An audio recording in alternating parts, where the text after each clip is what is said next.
Well, I'm back home again. Absolutely fantastic trip to Canberra. An enormous amount of progress has been made, and I think we've had a significant impact. But what are the issues today? Well, Australia has hit $1 billion of debt. That's $27 billion, $27.7 billion per year. Now, this is a significant issue. Australia is going down exactly the same pathway as Victoria. High debt load, no productivity, nothing produced. The fast-track renewable build, which is driving energy prices higher, is only driving industry out of Australia and household energy prices higher. This is absolutely not right. There must be a total rethink. We must do it better. Australia can do so much better. We are the lucky country. What we don't have is good bloody politicians. So good politicians would run a sensible budget for future generations. High debt load and ever-increasing interest is going to be a burden on future Australians. It's not intergenerational fairness. This is intergenerational unfairness. This must change.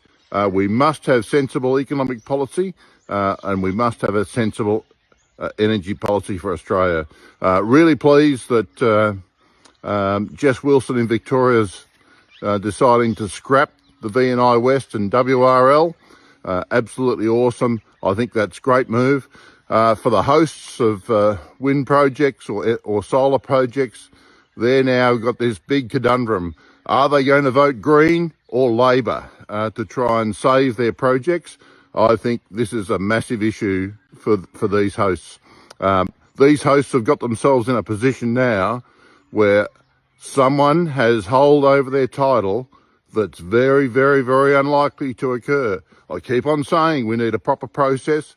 As soon as someone puts a caveat hold on your title, you should be getting 3 to 5% of the economic value, the market value of that land. The hold by a caveat is a significant economic burden. There is no proper process. The government has been out to try and extract from farmers things that they have no value on, which have a commercial value. I think this must change. We've got to have a proper process. All the hosts that have a caveat on their title should be paid 3 to 5% of market value for that caveat hold. And the potential of them to sell it to someone from Wuhan or Mumbai is right on the horizon. Wind developers have got to be looking very shaky financially, and who eventually will hold those caveats is going to be a very big question. Thank you very much. Have a lovely day. It's Ross Johns here from the Wimmera Mallee Environmental and Agricultural Protection Association. Enjoying home. Thank you. Bye. Darwin Park training allows you to understand how this landscape functioned long before any human interference. So we spend our time teaching people how to read the landscape, understand the functions that used to exist, and then implementing soft works that enable that function to operate again, whilst we overlay it with our production systems, whatever they may be. And for everybody that might be different, maybe cropping, maybe grazing, maybe horticulture, all sorts of different things. It's more about getting the landscape to function so that these production systems work very well. The biggest benefit of Darwin Park training is getting people out in their landscape, looking at where that they can improve things, where they can look at slowing flows of water because it's so desperately needed everywhere. Darwin Park training teaches you the 5 pillars of natural sequence farming so that you can use them to restore your landscape. They are slow the flow, let all plants grow, care for where the animals go, filtration is a must know, and return it to the top to recycle the lot. Each of the 5 pillars of natural sequence farming have a practical application out in the landscape, and in our Darwin Park training we teach people how to put that into practice on their landscape.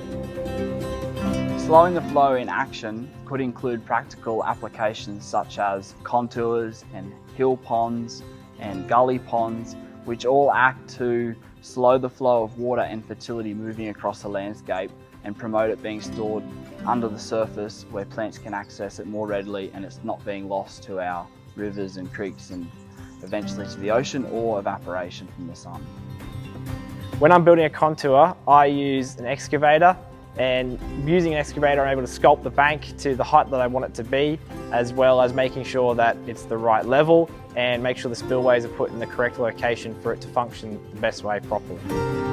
Let all plants grow means that we want to focus on diversity, and as much diversity as possible, as all plants growing, no matter what they are, fill 5 key roles for our landscape, and they include solar powered air conditioners, moisture magnets, processing factories, soil builders and pumps. One of my favourite things to see is when I go out in the paddock, I'm able to see the change that happens, the new plants that come in, as well as trying to figure out why they're there and what the job is they're trying to do. Pillar number 3 for Darwin Park training is careful where the animals go. And behind that is about understanding that we need to manage our animals in a way that suits both them for a production focus for our farm, but also an ecological focus and ensuring that they are looking after the landscape and not causing it any undue issues. When I'm being careful where the animals go, I'm making sure that whatever stock it is in the correct paddock for the right amount of time, make sure they're not affecting the land in a negative way, as well as that I want to make sure the animals are always happy and they have the best place to be, and happy animals make me happy. Pillar number 4 is filtration is a must-know. Filtration is an extremely important process of our landscape. The aim with filtration is to make sure that when your water is moving through the landscape, that it's clean and that everything that's flowing through it is being absorbed by the plants, all the minerals and different things like that. And the aim is that when you see that water flowing across your property, it's usually better to drink it because it's perfectly clean.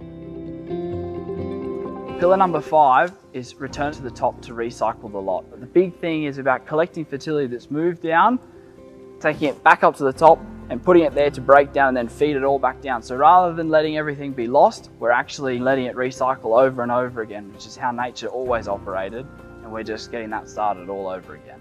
Return to the top to recycle a lot is cutting and carting hay from the bottom to the top, animals grazing and then pooping again back at the top of the system, and pumping water that's been moved down to the bottom through the system back to the top to be recycled again. I think it's really important that we work on our Australian landscapes. As a mum with children, it gives me great hope that there is a great future and things can be moving forward and getting better right across the country. You can get going with natural sequence farming by going onto the Darwin Park Training website. You can sign up to a 4-day course. We also have our upcoming online courses, and there will be a community for people to join that have done one of those trainings. So you can learn with other like-minded people.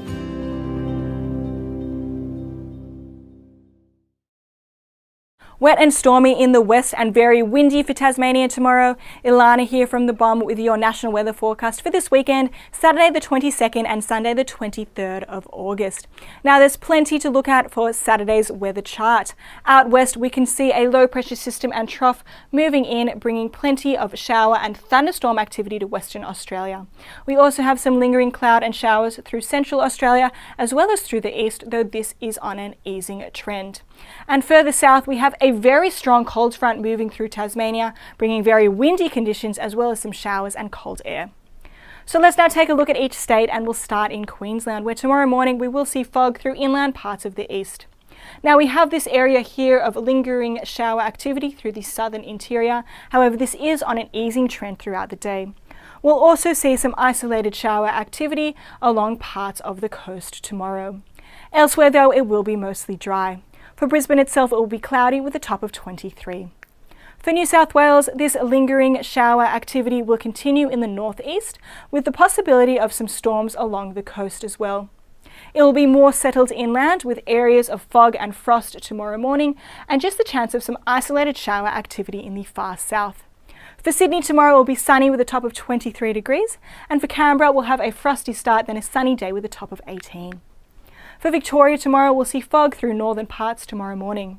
Now we do have this cold front passing through to the south. That is going to bring an increase in cloud and shower activity to parts of the state, particularly about our southern exposed coasts, where it could also be a little bit windy.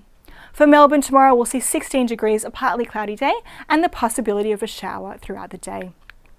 It is going to be a very windy start to the day for Tasmania, with a strong cold front passing through.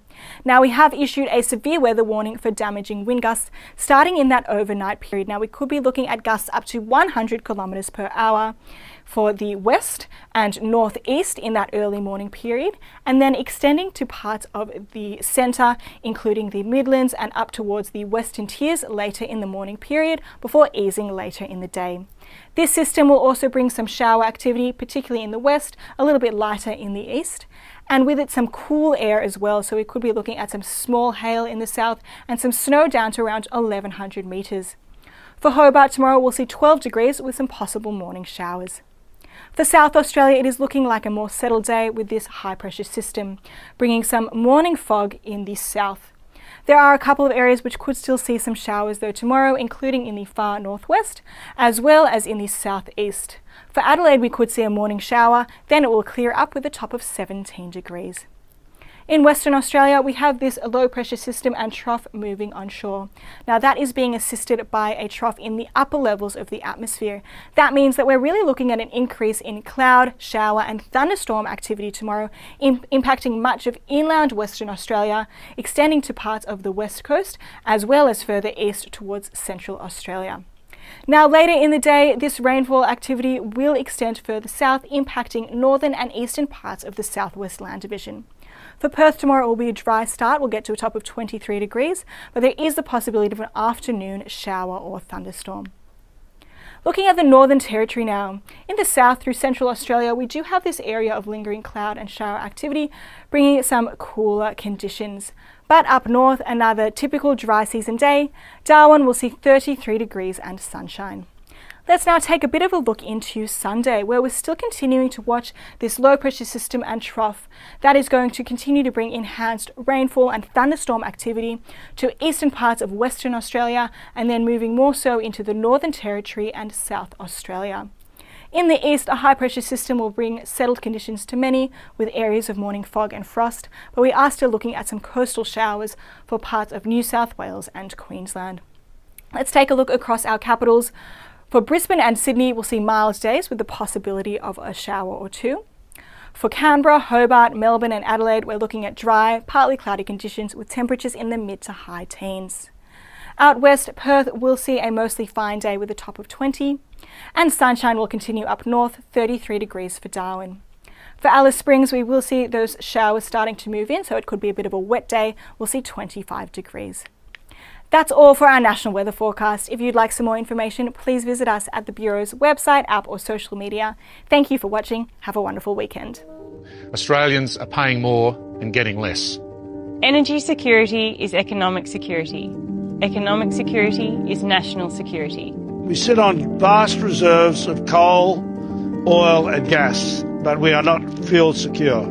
Policy unmoored from physics and economic reality has turned an energy-rich land into a decadent state. No sector is being asked to bear more than agriculture and regional communities. We are willfully turning a rich nation into a poorer one. To keep Australia prosperous, sovereign and free is our duty, and in an uncertain world, our best defence.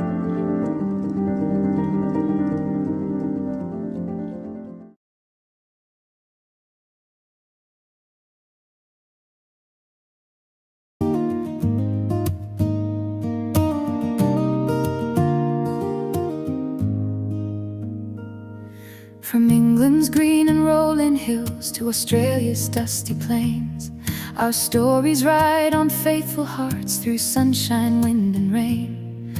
The Brumbies run where legends live, where freedom still belongs. Across the seas our voices rise, together we are strong. We're Brumbies strong, we're riding on from Britain to Australia's dawn. With every hoof upon the land we'll stand together hand in hand for every every colt and every mare. We'll lift them up with love and care. Queen Camilla, hear our song, help keep the Brumbies running strong. There's a Palomino Madigai, proud and free, golden in the morning light, a living piece of history, still fighting for the right to roam the mountains, cross the streams, beneath the southern sky. Don't let these noble spirits fade, don't let their story die. We're Brumbies strong, we're riding on from Britain to Australia's dawn. With every hoof upon the land, we'll stand together hand in hand. For every colt and every mare, we'll lift them up with love and care. Queen Camilla, hear our song, help keep the Brumbies running strong. No border keeps compassion still, no ocean stops a prayer. When people stand for something right, there's always hope to share. The heritage we save today will live for years to come. So let the Brumbies lead the way beneath Australia's sun. We're Brumbies strong, we're riding on. Across the world our hearts are one. From London's light to mountain skies, we'll never let their spirit die. For every child who dreams they'll see the wild horse running proud and free. Queen Camilla, hear our plea, help save Australia's heritage. We're Brumbies strong, forever free.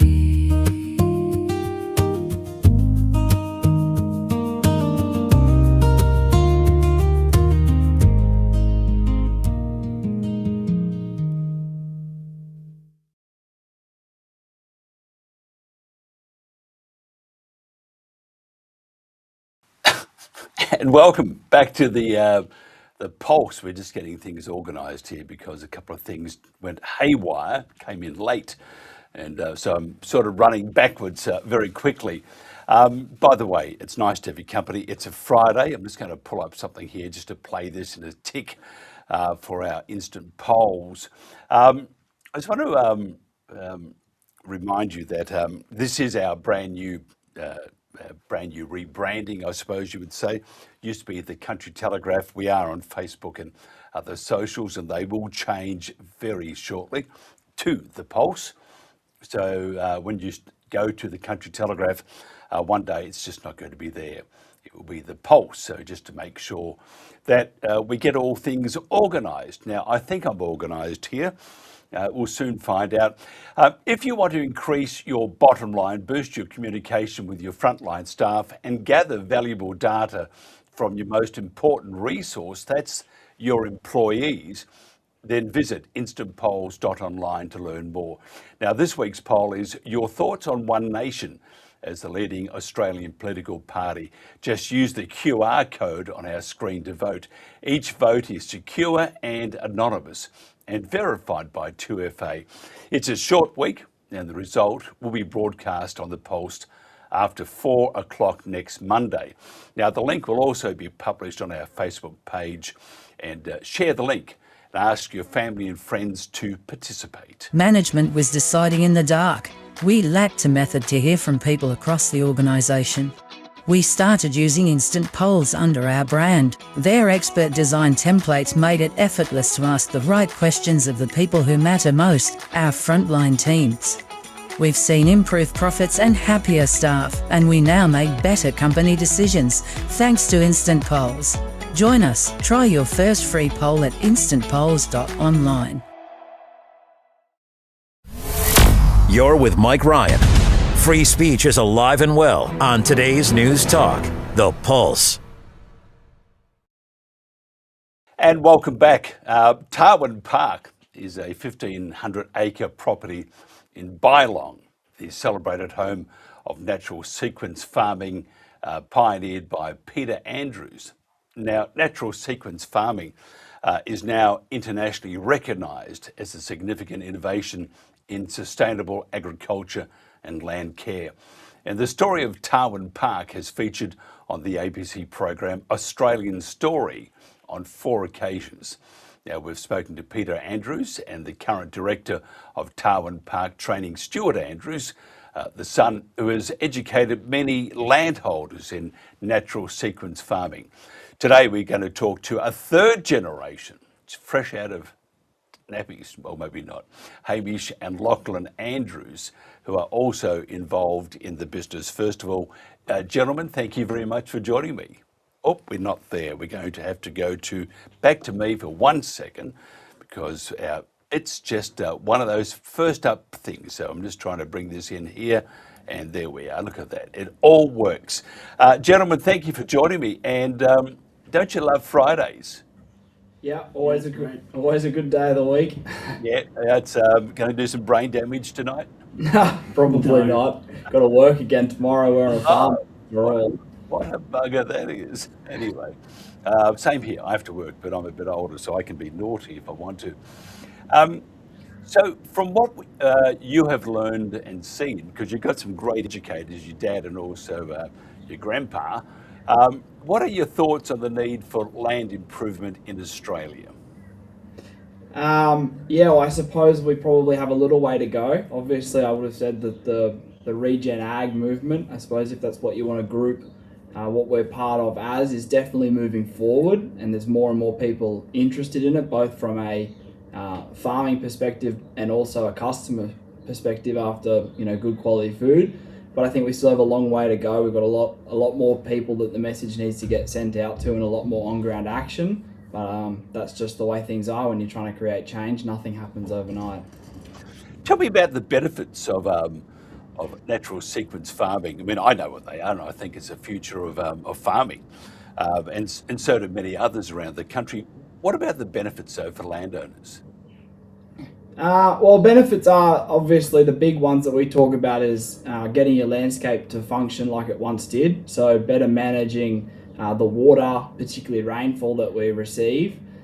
So what we like to talk about is by managing our water, we can be, you know, longer before we get into the effects of a drought, say, and faster to get out once the rain does come. So that's one obvious benefit, is managing water and holding more of it. But you'll also obviously see production gains from that, being able to run potentially more livestock in your farming operation.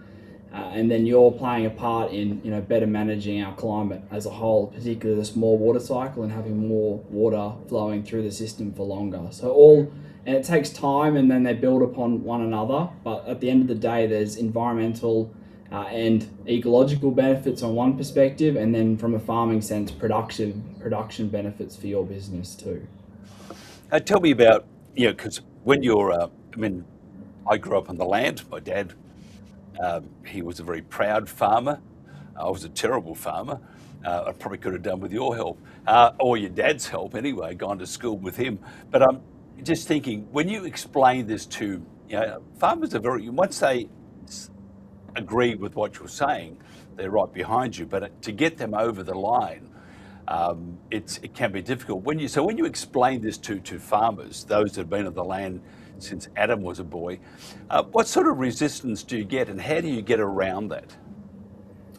You always get resistance, I suppose. It sort of depends where they are on their journey. So obviously everyone has a certain part of their journey that they're in terms of being ready to take this sort of knowledge on. And we've learned over the years that you really have to wait.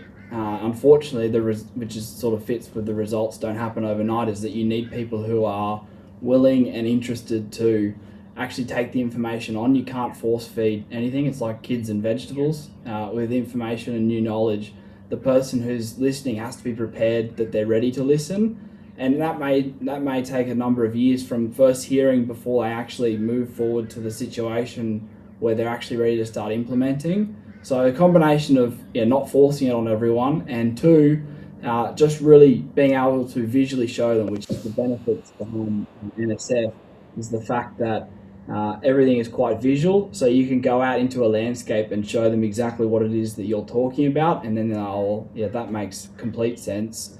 Why haven't I been thinking about it? Which is a lot of stuff we do in the training course, is making mini demos both on a sort of micro scale, but also going out in the landscape and showing them so their own eyes can see what it is that you're talking about, and they can put two and two together. Let's go to both of you. Tell us what your roles are in the company. In Taiwan Park Training. Well, I'm still in the training stages, so I'm not. I do a little bit of stuff on the machine and landscape work on people's properties, but I'm myself still learning. So maybe in future I'll start doing a lot of the training stuff, but for now I'm just a machinery operator. And then for myself, I do a bit of the background organising, but also am doing more of the presenting these days. So obviously we also work at Forage Farms, which is our other business where we produce food. So spending our time split between those, and then in the training, a little bit of the on-ground stuff, and then Taiwan Park Training recently launched our online course this year, which I developed and undertake most of the teaching in that aspect as well. I've got to ask you, who's scarier, your grandfather or your dad? Grandfather, yeah. I can imagine dinner time. It would be like, because I presume you sit around the table at times and have dinner or backyard barbie or whatever. When I grew up, which I haven't grown up apparently, but it'd be like going to school, because Dad would be at the head of the table and he'd be asking all these questions because he was a really smart guy. He did tell some fibs, of course, which we caught him out, but we didn't tell him that because he would have belted us. But the dinner table was always terrifying because he'd be asking questions. Is that the same with you guys? Do you get, like, as you're eating your broccoli or whatever, and you get pinged these questions, and if you don't get those right, is there a raised eyebrow, like, I've taught you not well? Probably not so much these days. I think it's probably even playing field, but growing up there was probably a few, especially with PA. He liked bringing up questions, and then we had absolutely no idea how we were supposed to answer them, so we just skirted around and hoped we'd make it through. But obviously over time, as our knowledge has grown, we're a little bit better these days at answering those questions. It's an amazing living on the land is absolutely brilliant, but can be quite tough, and I always found it was tougher with my dad.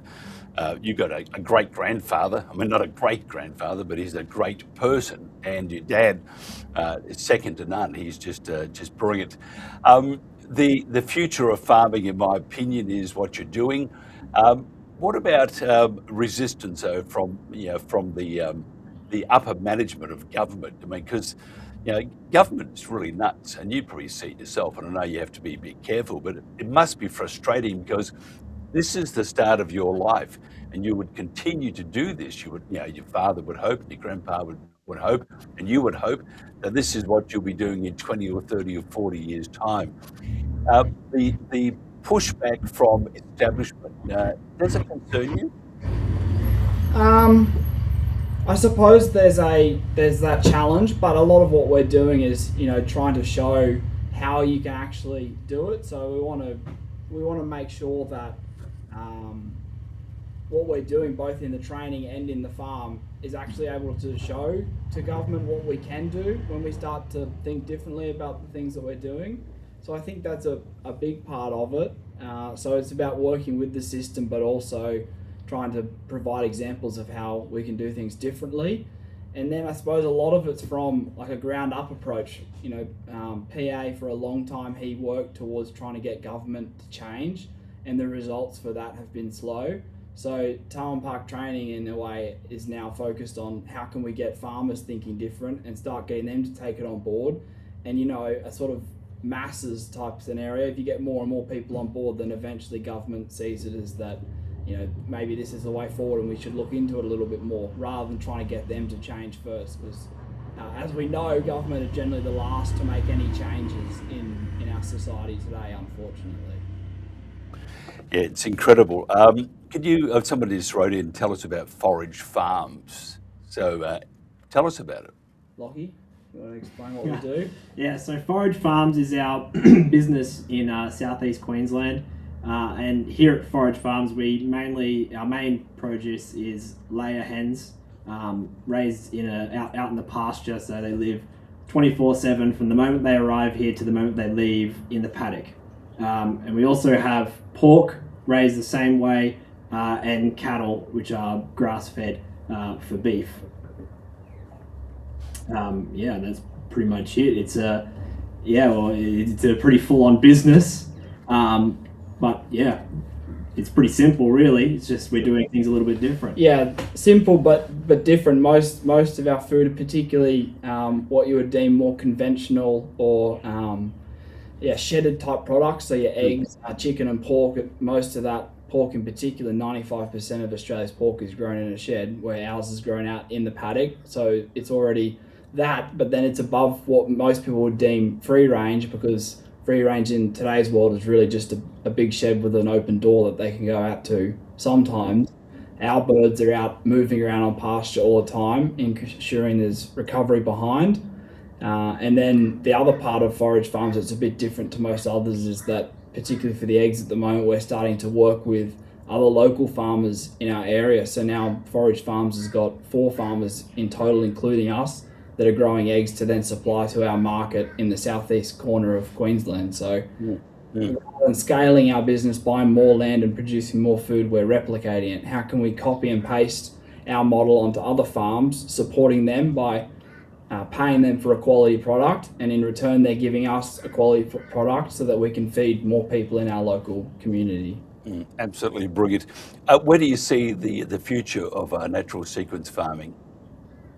Well, I'd like to see it that it gets taken up more and more, which I think I know that over the few years that I've been working in the business, we're seeing it be taken up by more and more people, especially with the release of the online course. It's been interesting, the spectrum of people taking up from small backyard type or very small land holdings through to bigger ones, plus international interest. So yeah, at the start of our journeys, we're only really just getting started. I think there's a huge amount of potential to see it not only taken up more in Australia, but also around the world is our aim. But, small steps one at a time, I suppose. Yeah, it is. They are small steps, but I think you got the best teachers on the entire planet. And don't tell your dad that to go to his head.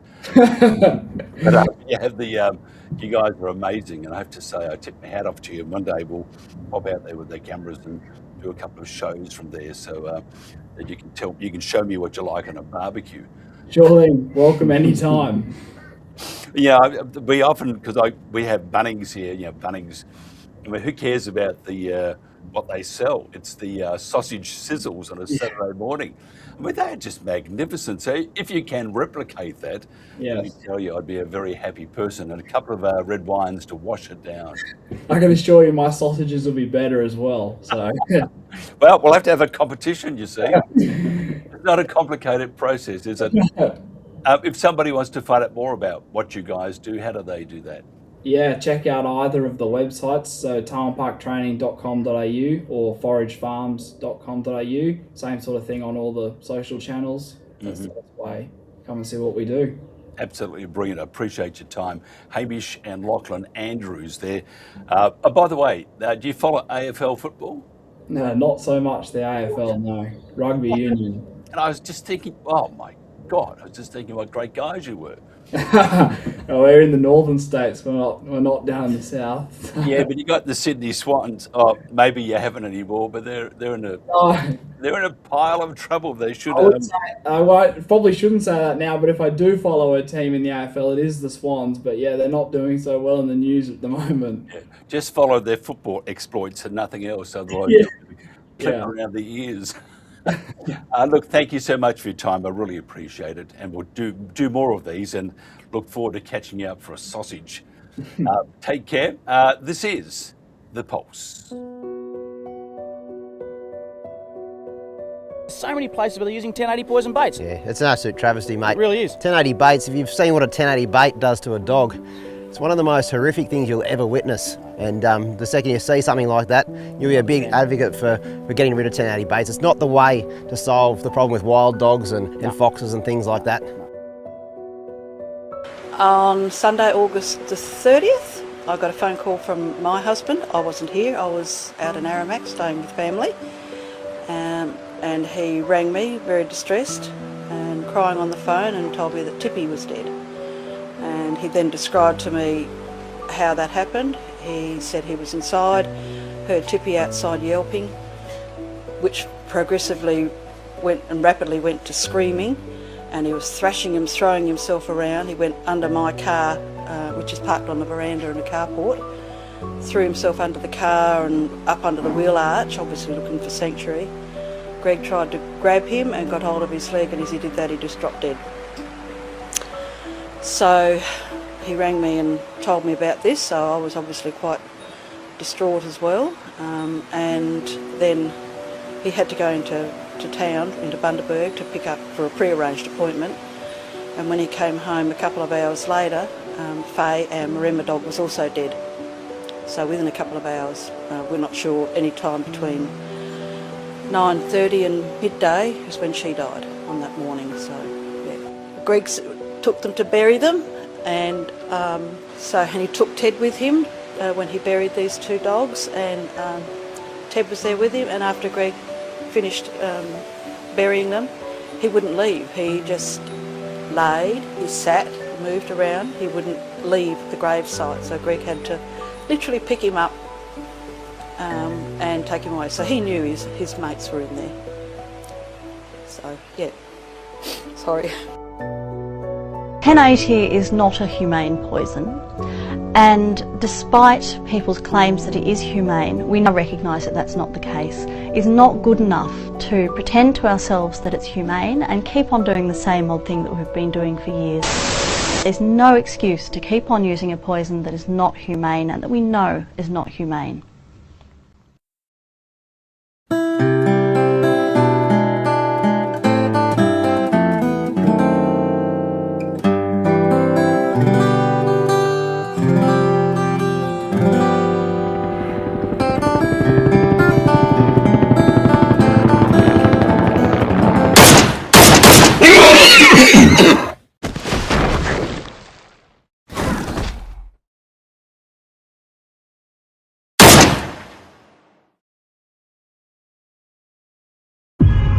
A hoax about carbon dioxide in the climate has caused a global energy and economic disaster. Today's News Talk, The Pulse. And welcome back to The Pulse. Stephen Tripp is President of Australians for Better Government, Vice President of Let's Rethink Renewables, and host of the Emmy Award-winning show As He Smiles, Commanding the Narrative podcast. And we're going to talk to Stephen today about what's happening in politics. I know he has limited time, so I'll have to speak really quickly. And what picks his interest, what sort of is floating around the ether. Going to also talk about his current projects. I saw that he was on the road at 4:30 in the morning the other day on a Saturday. Saturday is a day of rest, not for Stephen. And also he's got a brand new show starting with us here on The Pulse. Stephen Tripp, greetings and salutations. How you going, Mike? Good to see you again, mate. Good. What were you doing up at 4:30? Actually, you're up earlier because you're on the road at 4:30. What the hell are you doing? Stop it. You make me feel guilty.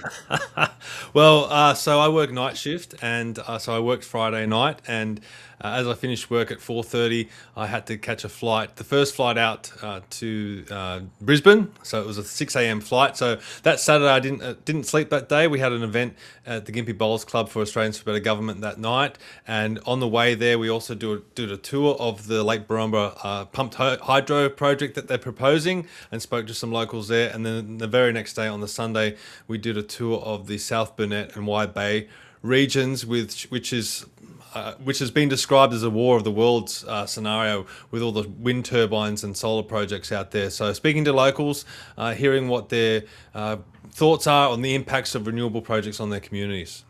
So it was a big weekend. It was. How did you feel on Sunday? Well, luckily I got some sleep Saturday night. I don't even remember my head hitting the pillow, so I was out before. As soon as I saw the bed, I think I fell asleep right then and there.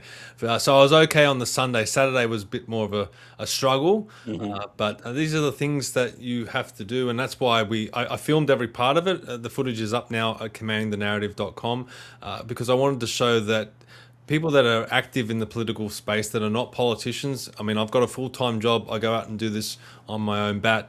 It's not a glamorous lifestyle. You know, you think flying up to Queensland would be glamorous. I'd get to go to the beach and things like that and do some sightseeing. There was none of that. It was all work, and it was about highlighting the locals there, because mainstream media is not covering it. And as I said to one of the locals, this is a news story. How you guys are getting treated and what you're having to put up with is a big news story. They've got concerns about road safety and water and different things. It's not being covered, and it's up to, I guess, us, Mike, as part of the independent media to cover these stories, because the ABC's not interested, Guardian, even News 24 are not out there covering this stuff. And neither is many of the independent media outlets either. They're not doing it. They sort of like, because we have now the leader, the one who we have to, that's King Carl. Yeah. I mean, I'm not going to go back into Carl at the moment because I'll wait. But Carl, I mean, people have short memories. That's all I can say.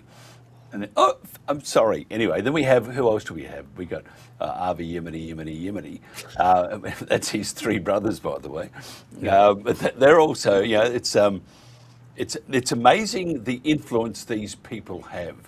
And I mean, and we'll talk about it during the week, I would think, the influence they have on, say, One Nation.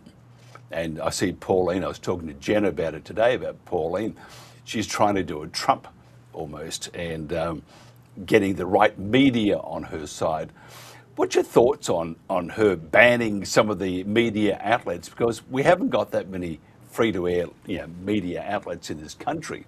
And if you ban one or two of those, you haven't got many left. And even though she's got Avi Yemeni, or you know, with Rebel News helping to provide the information, you're only speaking to a very small audience. So what's your thoughts on her alienating those terrible, I mean, they are, the free-to-air or the legacy media, or whatever you want to call them, aren't all that special in under any circumstance, but you don't want to, you know, cut off your main, you know, the most of Australia, because Avi Yemeni hasn't got that.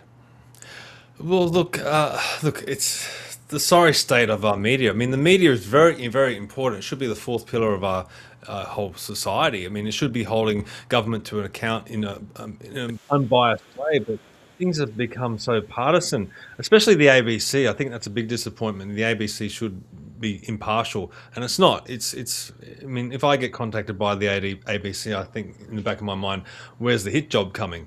And it's the same with the Guardian. And look, it's the same with many of the media outlets these days. They've all got an agenda. Instead of just covering the news as it is, they're trying to put forward, in my opinion, propaganda. So look, I mean, is Pauline Hanson banning the ABC and the Guardian and platforms like that? I mean, I guess in an idealistic world you would say that's wrong, because you would want to speak to as many media outlets as you possibly can. And look, there's people that consume the ABC and the Guardian who may vote for Pauline, so she's stopping those people hearing her message. But you've got to understand, put it into the context of being in the political space for 30 years and what she's copped over that time, and the amount of times that the ABC and the Guardian and other outlets have done hit jobs on her. You'll probably understand why she's come to that conclusion. So look, I mean, I think we need to look at the media landscape, especially the ABC. I think the charter of the ABC needs to be looked at, and we need to get back to impartial media and impartial media coverage, because it's become more like entertainment now. Everyone's got a different slant. Avi's got his views, Carl's got his views, I've got my views as well. And I mean, when we were out in the Wide Bay area in South Burnett, I was trying to ask honest questions, but obviously there's some political bias that does come through. But the ABC is just not up to the task. I mean, I want to talk about this when I launched my show on your platform on Tuesday, when we recently saw Anthony Fauci in the Senate hearing, and he pleaded the fifth 111 times in response to questions on the COVID pandemic and the COVID period. You would think that was a huge story and it should be covered. Well, when I went to look at it on the ABC, I had to scroll down and count 36 stories that were ahead of that one on the very day that it happened. And some of the stories that were ahead of it were stupid. Like one of the stories was that a library book in New South Wales had been returned after 150 years. Now, how is that news compared to what we saw with Anthony Fauci? So I don't know how to reform it. I mean, but it is news. It's up to the viewer to decide. But I mean, but the fine that they got for 150 years, they had to sell the house and the neighbourhood.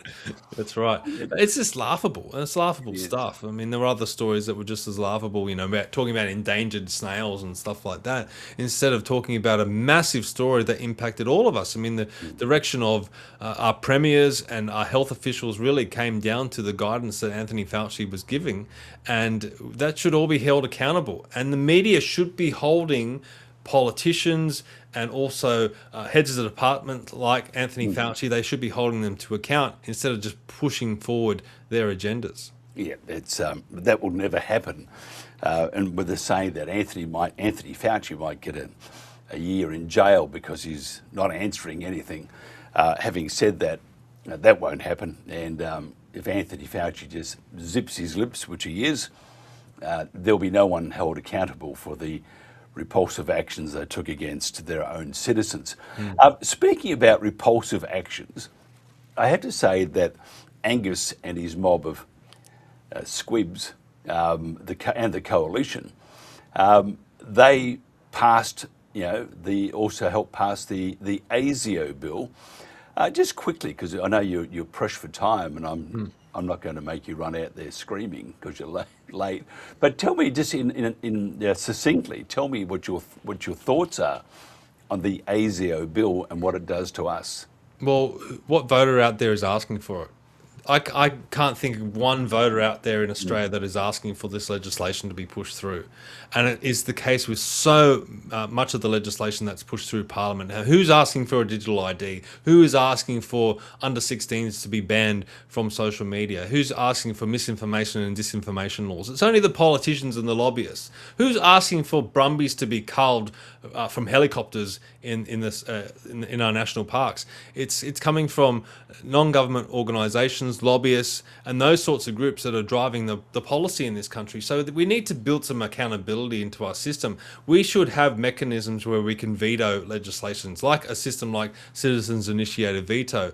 If the government wants to push through these ASIO rules, then it should be held to scrutiny by the public. They don't take these things to elections, by the way. They just push them through after elections. So we need to, instead of focusing on the ASIO bill as concerning as it might be, we need to start looking at the structural side of things and try and introduce mechanisms that can help the Australian people protect ourselves from legislation like this. We need way more safeguards in this country to protect ourselves from these politicians. And you've got Liberal and Labor that often are on side. They push through this stuff without ever consulting the Australian people, and we don't have a choice at the ballot box when you're voting for those two parties. And I think that's probably explains the rise of One Nation. People are just jack of it. They think, okay, well, you guys are not representing us. You're not giving us an option, and we're going to look elsewhere. So it's understandable. Well, I didn't believe it in the beginning, the rise of One Nation. It seemed a bit fishy to me. I guess I'm coming around to understanding it more. But when you look at legislation like the ASIO bill, and you've got basically the Liberals supporting it, bar Alex Antic, he was the only one that spoke out against it, and hats off to him.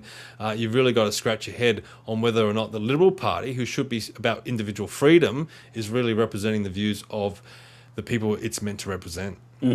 Okay, you have to go. I know that somebody wants to find out more about the Oscar-winning podcast. You're just going up, you see. United Nations are going to knight you with something. Mate, how horrible that would be. I'd quit if they gave me an award. But tell us how we can watch your podcast, and tell us when you start here on the Pulse, and all sorts of other juicy bits. Mate, you're setting me up for failure by trying to pump up my tyres too much. No, I'm just reading from the press release you sent out to me. Oh, come on. Right, so if you are interested, you can head to commandthenarrative.com. All the stuff that I'm involved with goes up on that platform, whether it be Australians for Better Government or Let's Rethink Renewables. All the tours that we do, the articles I write, and the podcasts that I do are up on commandthenarrative.com. And very, very excited about what I'm about to launch next week with you, Mike. Thank you for the opportunity to host a show on your platform. It's going to be called The Stephen Tripp Show, believe it or not, and it's going to be on Tuesdays between 3 and 4. I haven't done anything like this before. I've been podcasting for 4 years, but to do a show like you do, Mike, is going to be an experience and a challenge, but I'm hopefully up to it, and hopefully it will be a good show, and I look forward to collaborating with you more and Jenny, and I'm excited about the path ahead, so we'll see what happens. Yep, we'll just see what happens, and it's going to be Trip in the Light, fantastic. Sorry, I was waiting to use that one. I thought, beauty, I can do it now. Have a great weekend. By the way, who do you follow in the football? Which code are you Well, talking there's about? only one code. The other has got big noses and ears and stuff. But the other one's just the AFL. It's the real football. Yeah, mate, I'm a Sydney boy, so it's rugby league all the way. So I'm a West Tigers supporter, but I suppose if you are asking me about AFL, I did play AFL briefly when I was younger. So I would say probably the Swans, although they're not looking too flash at the moment. No, they'll give you a call. They need some extra players at the moment. The only thing is you can't, or maybe you should have gone to a ladies' club. I'm not too sure about that one, but I think they're in a spot of bother. At the same time, Stephen, I think you'd have to agree, and I know you push for time, but you'd have to agree, these guys are playing football. They're footballers. They're not Einsteins or the Pope or what. What if it's the Pope? The Pope would be in there anyway. Oh, come and sit on my lap. Well, I will say this quickly. Everywhere I look, whether it's ABC, News 24, no matter what platform, this is the headline story, right? And it's a story. I mean, I'm not trying to diminish what happened, but there's bigger issues that the Australian people are facing. And if you look on social media, the one thing that I'm seeing from everyday Australians and also real estate agents, property managers, and even business owners now, which is a big thing, I think, they're all speaking about the economy. That's the one big issue in my view. The one big news story is the state of the economy and the decline that we've seen over the last 20 years, and it's only speeding up now under Anthony Albanese. And to see small business owners that are usually focused on building their business and they don't try and get political, I'm seeing clips of them complaining about the tax system and the fact that they just can't get ahead in their business, just like everyone else here in the country. I think that's the big news story that we should be focusing on. It is indeed, and I mean it's quite salacious too. What they do, they snorted cocaine. Apparently, this is according to reports, I think from the ABC.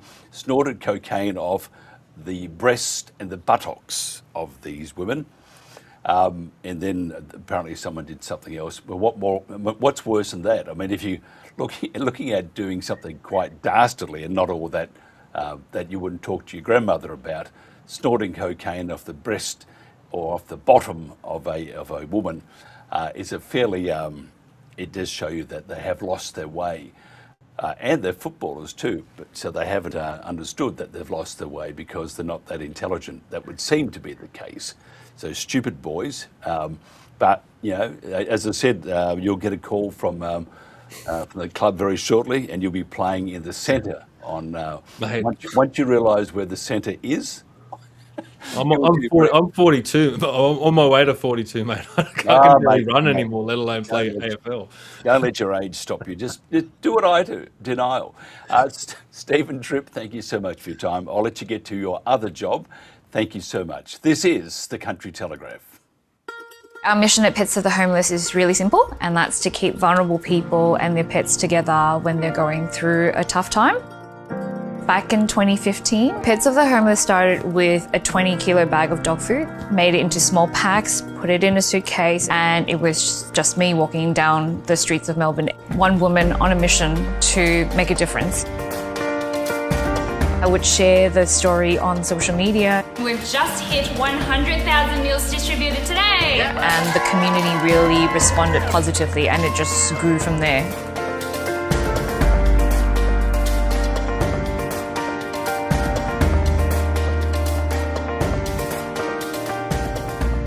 My name is Kent, and this is Hippo. She's everything to me. She's such a good girl. I got her at a time when I wasn't very stable. I'd come out of prison, I was homeless, but as soon as I got her, I just realised, oh my God, I can't let this dog go. And she's just my best friend.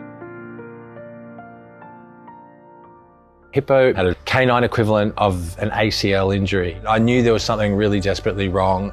It was agonising seeing her suffering. My caseworker put me in touch with Pets of the Homeless, and Yvonne said that they could help, and I was just so overjoyed. I wouldn't have been able to get through that medical incident without their help. Like, it just would have been impossible. That bond between us and our pet is very important, and when someone is going through a really tough time in their life, that bond becomes even more important, and that's what we're trying to protect at Pets of the Homeless. Who's that? Who's that? My favourite quote is, "I always wondered why somebody doesn't do something about that. Then I realised I was somebody." My intention wasn't to actually start a charity, it was to help. It was just putting one foot in front of another, and that's how we got to where we are today.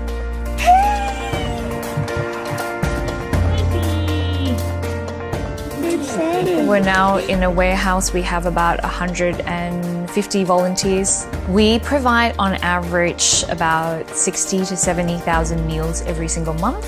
We have a network of about 73 community partner organisations that we work with. We've also taken in hundreds of pets into our foster care program, and we've just reached 2.5 million meals distributed. In the time that I've been volunteering with Pets of the Homeless, I've seen the community grow, numbers of volunteers, pet food packing, got a brand new van, and we can reach more community pantries and reach more people. The community, whether it's the volunteers who are packing the food, who are foster caring, they've got so much love to give. I think Pets of the Homeless gives people hope. There can be a bit of judgment for people who are homeless and have a dog, but the reality is those dogs have got love and support, and it's so wonderful that Pets of the Homeless are able to help. It really makes a big difference in actual lives. It's really important work. To the people who have supported Pets of the Homeless over the last 10 years, thank you from the bottom of my heart. There's so many kind people out there, and I'm just grateful for all of them. The work that we need to do is so huge and the need is growing, and we can't do it without the support of our community.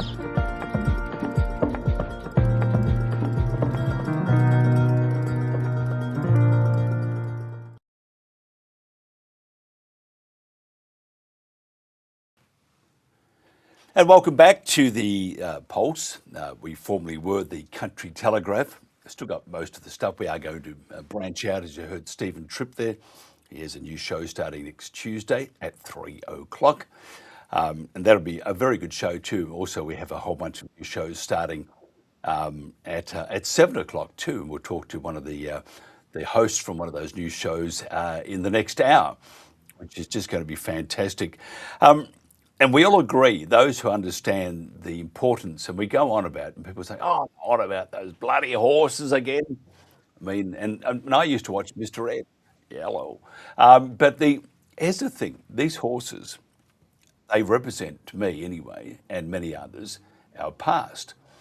And we should be reminded that, you know, even though they were magnificent animals, companions for those. So, for example, at Beersheba, which I'm going to play in a second, in the First World War, the Light Horsemen, after they did what they did, we shot them all. We grounded them up and machine gunned the whole lot, almost the whole lot, and killed them. And we haven't changed. We're now running around the paddocks in the national parks, and we're doing terrible things to the horses, which is just incredible, shooting them. And the numbers are distorted, the data is all wrong.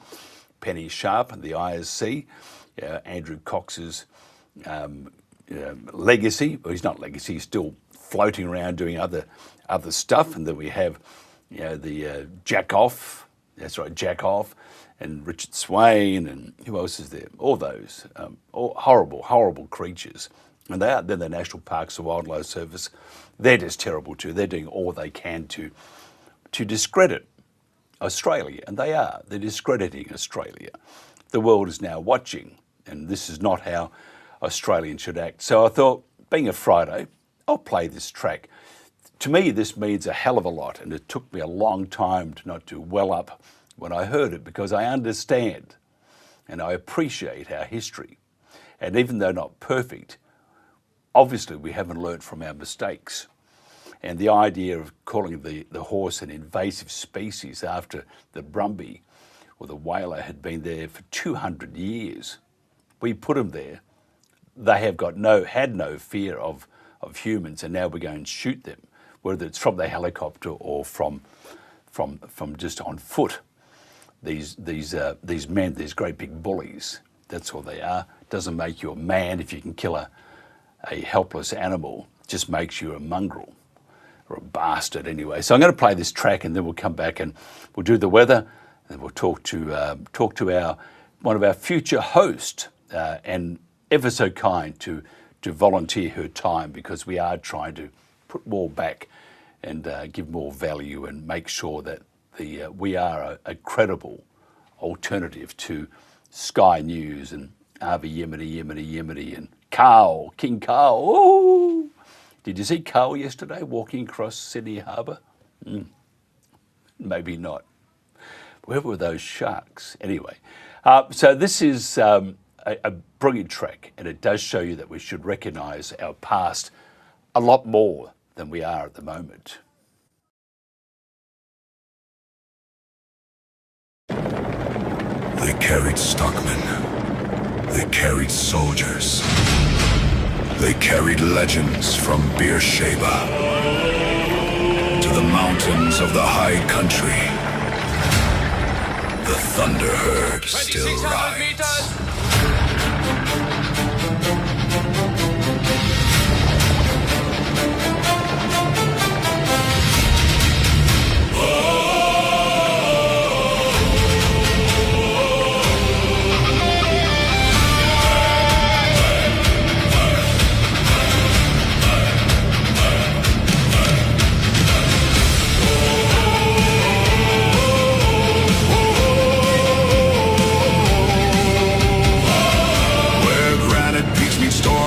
Skies and snow gums bow in winter light. 1,000 shadows cross the dawn, their wild hearts burning through the night. Their blood remembers campfire smoke, long dusty trails and stockmen's hands. The freedom of a younger world still running through this ancient land. Listen. The mountains know their language. Listen.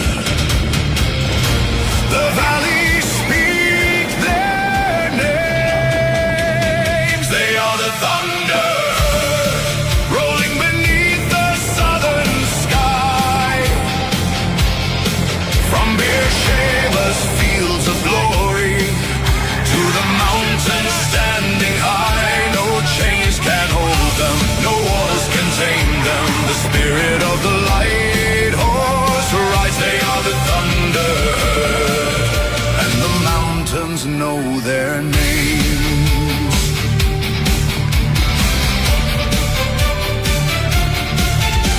Across the burning Sinai sands, they carry fate in steady hands. Through dust and fire they thundered on toward Beersheba's fateful dawn. Horse and rider forged as one, a rolling wave against the guns. The desert shook beneath their stride as Australia rose in pride. They are the thunder herd, rolling beneath the southern sky. From Beersheba's fields of glory to the mountains standing high, no chains can hold them, no walls contain them. The spirit of the light horse ride. They are the thunder herd, and the mountains know their name. And standing on the highest ridges, when the world below has gone to sleep, the ancient stallions face the darkness, guarding secrets they still keep. They remember every stockman, every drover, every mountain horseman, every charge, every rider who never came home, every horse who carried him there. Ride on. Ride on.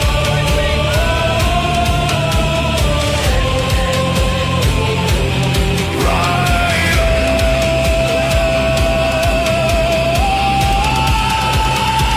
They are the thunder.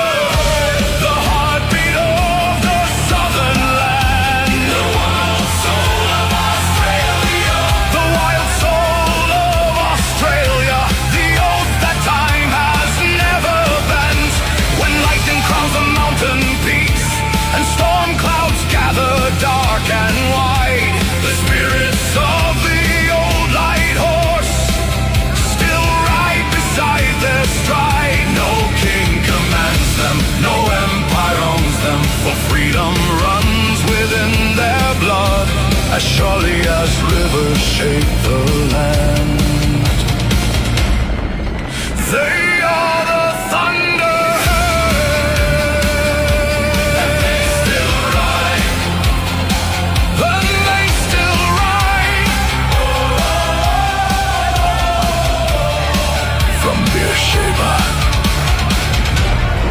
To the high country, the thunder herd still rides.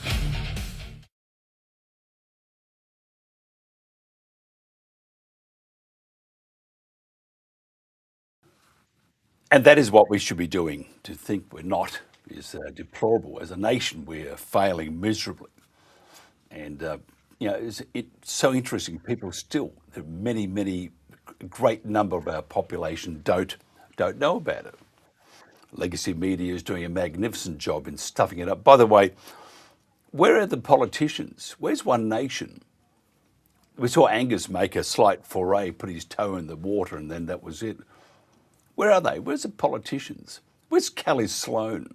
Oh, Kelly is ABC. Kelly is very much like Labor.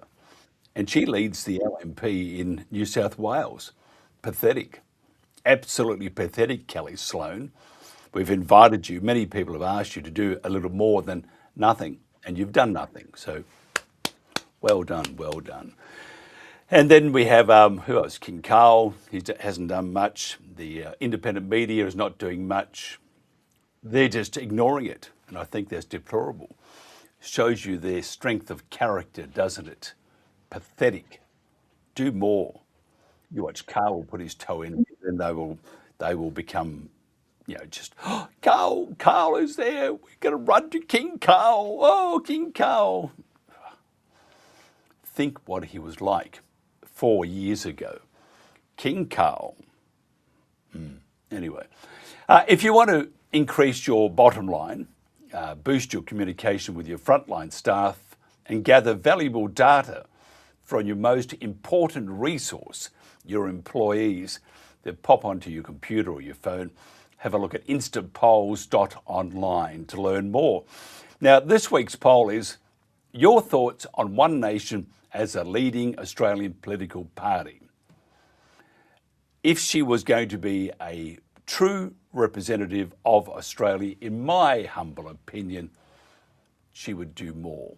Instead of this divisive, send them all home, get rid of them, we don't want those people in our country. It's a bit late, we invited them. You can't just send them home. The trouble we have in Melbourne and Sydney and the Gold Coast, it's the children of those terrible people. Anyway, so you can't do that. We do need to fix our national pride up, and that she's doing, I think, a pretty good job. But there are other things to dip her toes into. Anyway, that was just a sidebar, Your Honour. Just use the QR code on our screen to vote. Each vote is secure and anonymous and verified by 2FA. Now, it's a short week. In fact, it's finished. Thank God it's Friday.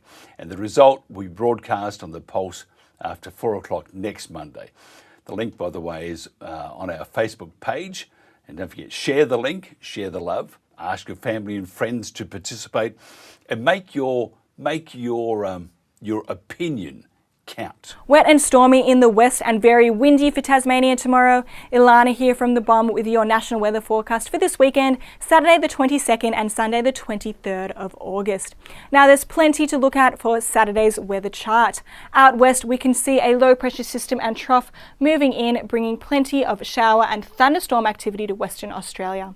We also have some lingering cloud and showers through Central Australia as well as through the east, though this is on an easing trend. And further south we have a very strong cold front moving through Tasmania, bringing very windy conditions as well as some showers and cold air. So let's now take a look at each state, and we'll start in Queensland, where tomorrow morning we will see fog through inland parts of the east.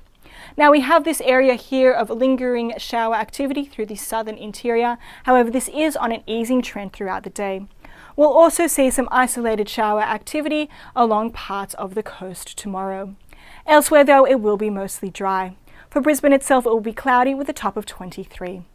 For New South Wales, this lingering shower activity will continue in the northeast, with the possibility of some storms along the coast as well. It will be more settled inland with areas of fog and frost tomorrow morning, and just the chance of some isolated shower activity in the far south.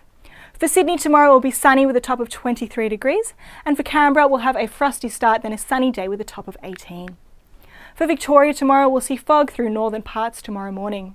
Now we do have this cold front passing through to the south. That is going to bring an increase in cloud and shower activity to parts of the state, particularly about our southern exposed coasts, where it could also be a little bit windy. For Melbourne tomorrow, we'll see 16 degrees, a partly cloudy day, and the possibility of a shower throughout the day. It is going to be a very windy start to the day for Tasmania, with a strong cold front passing through. Now we have issued a severe weather warning for damaging wind gusts starting in that overnight period. Now we could be looking at gusts up to 100 kilometres per hour for the west and northeast in that early morning period, and then extending to parts of the centre, including the Midlands and up towards the Western Tiers later in the morning period before easing later in the day. This system will also bring some shower activity, particularly in the west, a little bit lighter in the east, and with it some cool air as well, so we could be looking at some small hail in the south and some snow down to around 1100 metres. For Hobart tomorrow, we'll see 12 degrees with some possible morning showers. For South Australia, it is looking like a more settled day with this high pressure system, bringing some morning fog in the south. There are a couple of areas which could still see some showers though tomorrow, including in the far northwest as well as in the southeast. For Adelaide, we could see a morning shower, then it will clear up with a top of 17 degrees. In Western Australia, we have this low pressure system and trough moving onshore. Now that is being assisted by a trough in the upper levels of the atmosphere. That means that we're really looking at an increase in cloud, shower and thunderstorm activity tomorrow, impacting much of inland Western Australia, extending to parts of the west coast, as well as further east towards Central Australia. Now later in the day, this rainfall activity will extend further south, impacting northern and eastern parts of the southwest land division. For Perth tomorrow, it will be a dry start. We'll get to a top of 23 degrees, but there is the possibility of an afternoon shower or thunderstorm. Looking at the Northern Territory now, in the south through Central Australia, we do have this area of lingering cloud and shower activity, bringing some cooler conditions. But up north, another typical dry season day. Darwin will see 33 degrees and sunshine. Let's now take a bit of a look into Sunday, where we're still continuing to watch this low pressure system and trough. That is going to continue to bring enhanced rainfall and thunderstorm activity to eastern parts of Western Australia, and then moving more so into the Northern Territory and South Australia. In the east, a high pressure system will bring settled conditions to many, with areas of morning fog and frost, but we are still looking at some coastal showers for parts of New South Wales and Queensland. Let's take a look across our capitals. For Brisbane and Sydney, we'll see mild days with the possibility of a shower or two.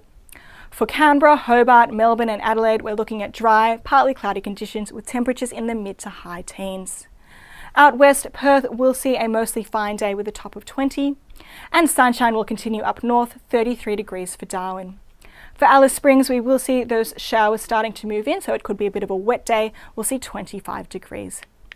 That's all for our national weather forecast. If you'd like some more information, please visit us at the Bureau's website, app or social media. Thank you for watching. Have a wonderful weekend.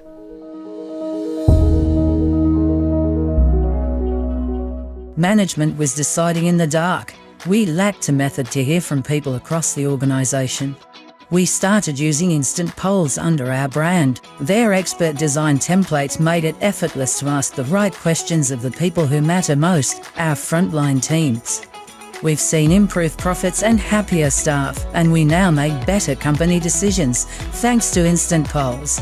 Join us. Try your first free poll at instantpolls.online. You're with Mike Ryan on today's News Talk, The Pulse. Don't you love that smiling face? Sorry, I shouldn't do that. I should be more respectful to me. Slap me down. Marilyn Nutsky is a principal lawyer and an animal rights lawyer. Marilyn has been involved in animal conservation work for 15 years. She's the founder of the Brumby Action Group, the real one, and involved in dingo conservation. Marilyn, thank you for joining me. Oh, thank you, Mike. Thank you for having me. Yeah, it's just quickly, we need to clear up because people have been saying there are two Facebook pages. Tell us about the real one and the bad one. The real one and the one that's sort of imitating what you're doing. Okay, well, the real one is a group called Brumby Action Group. It was incorporated, but I removed that not very long ago. And the purpose of the group is the preservation and conservation of Australian brumbies, wild living brumbies, through legislation. Lo and behold, maybe 2 months ago, a page appeared. They'd basically taken a photocopy, they've taken a photograph of the banner, word for word. Well, they've used the banner, and it's basically a copy. They've started, it's a fake group, and they've set up an Instagram page, but they have a couple of hundred followers. I found out not very long ago, the person called Cynthia who runs it is a fake name, of course, and there is a man who runs it. So I'm not quite sure why he's doing it other than to annoy me. I tend now just to annoy it. I wrote to him, asked him to take it down. I mean, really, is it worth? I don't even know why. They were fundraising, so I reported them to Crime Watch, of course, because I didn't want people to think that was our group, which has 35,000 followers, and I didn't want them to get sucked in. So that's what it is. It's a fake group, an imposter. Yeah, it's terrible. Whenever I see a post come through, I always go, this is a fake one. I mean, it's terrible. And I think Facebook should take it down too. They supposedly are looking after us, but Facebook go to protect us. And well, they won't take it down. So many of our group have reported it, and they won't take it down. I don't know why, but anyway. I'm just wondering whether there's other activities behind that, pushing it just to discredit the entire Brumby, Save the Brumby collective of different. Well, I was a little bit horrified to see that they ran an online chat with shooters, with a shooter who actually turned out to be one of the imposters, pretending that, well, talking about the fact that shooting wasn't that bad, and that really horrified me. So I don't know who it is and why it is. It could be one of our opponents, one of the pro getting rid of Brumby people. Who knows? So I can't really say that without evidence, but it really makes you wonder, doesn't it? It does. It's a shocker, isn't it? Just tell me the state of the environment and the conservation debate in Australia at the moment. What we're doing? Yeah, do you mean? What, Brumby Action? Yeah, not just the Brumby Action Group, but I mean the whole kit and caboodle. We have all these different groups, whether it's saving dingo, saving the Brumby, How is it making enough inroads into government or those make the decisions to stop a lot of these inaccuracies occurring? I don't know. You see things happening like the finance committee. What is it called? The finance, whatever it is, committee. And there were some wonderful politicians speaking and asking sharp questions about, what do they call it? The finance I don't know, that annually they have to give a report, and they spoke very forcefully. It was horrifying to actually hear Sharp say that Brumbies die within a matter of seconds. I mean, it's ludicrous. What came out, I think, was a lot of the nonsense that they are sprouting. How can you shoot in a matter of seconds 7 to 15 bullets and expect a Brumby to die? I mean, they don't. We all know they don't. They linger. And they even spoke about helicopters hovering and shooting. Well, Brumbies don't stand still while a helicopter is hovering. Brumbies run to get away. So it was absolute nonsense that they were talking about. And I did think that Minister Sharp did look a little disturbed about the whole questioning that went on. So that was sort of thing. There's also a lot of rallying and protesting going on at the moment because there's some more shooting taking place soon up around, I think you're going there, so you have to remind me, it's north, and that's another set of protests. In fact, I think there's a protest today at Moruya because Minister Sharp is talking once again on financial matters. So I think there'll be some, maybe some posts about that.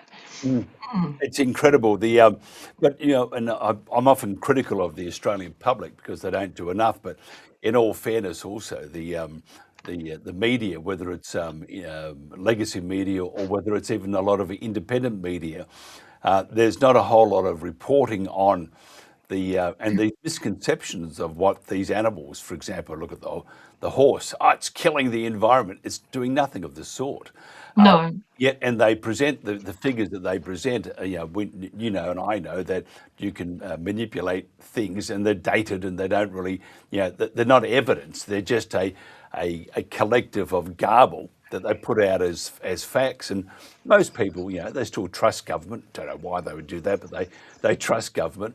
And they believe, they must be doing the right thing. Must be 432 million horses running around, which also which we should point out. If there are 425 million horses running around, it doesn't excuse killing the horse. There are other things we can do these days. And with animals such as, we talk about, the dingo ran off with Azaria Chamberlain's, I think it was her daughter, took it off Uluru, last seen heading towards Indonesia. So the misconceptions about dingoes and other animals, tell us, that must, because you are very much into looking after these much maligned animals, the information we get about the horse destroying the environment or the dingo running off with your next door neighbour's kid or whatever, these are much maligned species, the horse and the dingo. Well, it's true because basically the media are getting very biased information passed over to them, pardon me, and I think for the horse, we know where that information is coming from, pardon me, coming from Jack, and of course they have a mission that they want to do certain thing, so it's always the same rhetoric that's handed out to the media, and unfortunately, Brumby advocates very rarely get a chance to speak. And I think the same thing with dingoes. Dingoes are in fact a very shy species. So, I was legal advisor to Save Fraser Island Dingoes for 10 years, which is a group run out of Harvey Bay. And their role was to try and protect dingoes on Fraser Island. And when you hear a lot of the stories about tourists jogging along the beach and getting bitten on the bum and all sorts of things, there's so many other stories to that. For a start, it's the worst thing that you can do around a dingo. It's very provocative to run down the beach, and the tourists are actually told, don't do that. So it's always the information that is actually handed out, and it very often places dingoes on that occasion in very perilous situations, because at that time, going back say about 2009, 2010, the outcome for dingoes was that they would be shot. Which is incredible, isn't it? As you don't die on us. I'll go next week. At that time, that was how it was handled. A ranger would just take the dingo away and shoot it in the head. There was a lot of protest about that. Dingoes were supposedly starving. I had a client, Jennifer Parkhurst. She is a photographer, and she was going onto the island very often, taking coconuts over to the island to feed the dingoes and filming herself feeding the dingoes, even with roast chickens. She, unfortunately, her computer was seized and she was prosecuted. So I represented her in court in Maryborough, and because of the number of photographs or films, videos taken of herself, there was so much evidence, so many charges. She was fined some phenomenal sum of over $1 million. I mean, it just seems ludicrous, feeding poor dingoes that they aren't starving, by the way, but she would interact with them. And in that way, she was able to take these beautiful photos of them. But what we did on that, at the when that happened, was we had the penalty reduced on submissions back to $42,000 with the community order. So that was a big thing to have actually been involved in, and I stayed on working with dingoes after that time. Yeah, incredible. We've had a guest on also talking about dingoes and said people think they're dogs. They're not dogs at all. No. How do we get across to government and the public that we can live in harmony with all sorts of things, including the dingo? Because at the moment, truly, I mean, the image that I had for many years was that a dingo popped into the tent and, as I said, took away one of the Chamberlain's children, and that, and she was let off. Now, whether that was true or not, I don't know. You have to believe the court, I suppose, in some way. Having said that, you should never believe anything government's got their fingers in the pie of. But how do we live with the dingoes? How do we live with the, and the dingo's been here for 5,000 years. Some people... we call them dogs, and they're not a dog at all. Well, that comes from, well, when Australia was colonised, I guess they didn't know what they were. They didn't know then it was a dingo.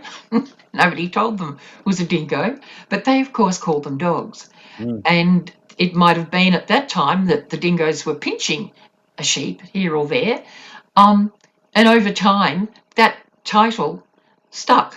But also over a very long time, they were poisoning them with strychnine to get rid of them. And then along came 1080 in the 1950s, and that label continued and still continues today. And I believe it's really promoted by the Agricultural Department. You've got the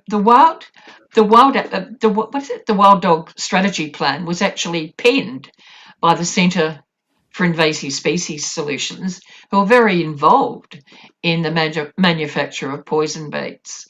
So there's a lot of vested interest. It's another multi-million dollar business in Australia, the use of 1080 poison, unfortunately. Yeah, 1080 is just a disgraceful poison. It's just like paraquat and glyphosate in Roundup. Most countries in the world have banned it. Yeah. We don't do that, and then we drop the 1080, and the horse is not going to eat that, but other animals will. And then then they'll die, and then the hawk or the eagle will fly down and eat that bird, and they'll die or be very sick and so forth. And then they die in the waterways, and if they die in the waterways themselves are then polluted, and goes on and on. But we still do it. We have this propensity that we have to kill, and kill. You've got a new show kicking off. Tell us about the show and what we can expect. Okay, well, it's about Australian wildlife and protection, and I include brumbies in that. Um, I've been working with a lot of wildlife groups over time, one being the dingoes, but I've also have a Facebook group called Coalition for Australian Wildlife. And so there are a whole lot of other species groups that belong to that, and which includes kangaroos and ducks. People, well, the ducks and the kangaroos don't, but there's lots of groups who participate in that for the benefit of the species that they represent. So it's amazing because, you know, there are actually many of these groups, and I feel that a platform such as that is going to be really exciting.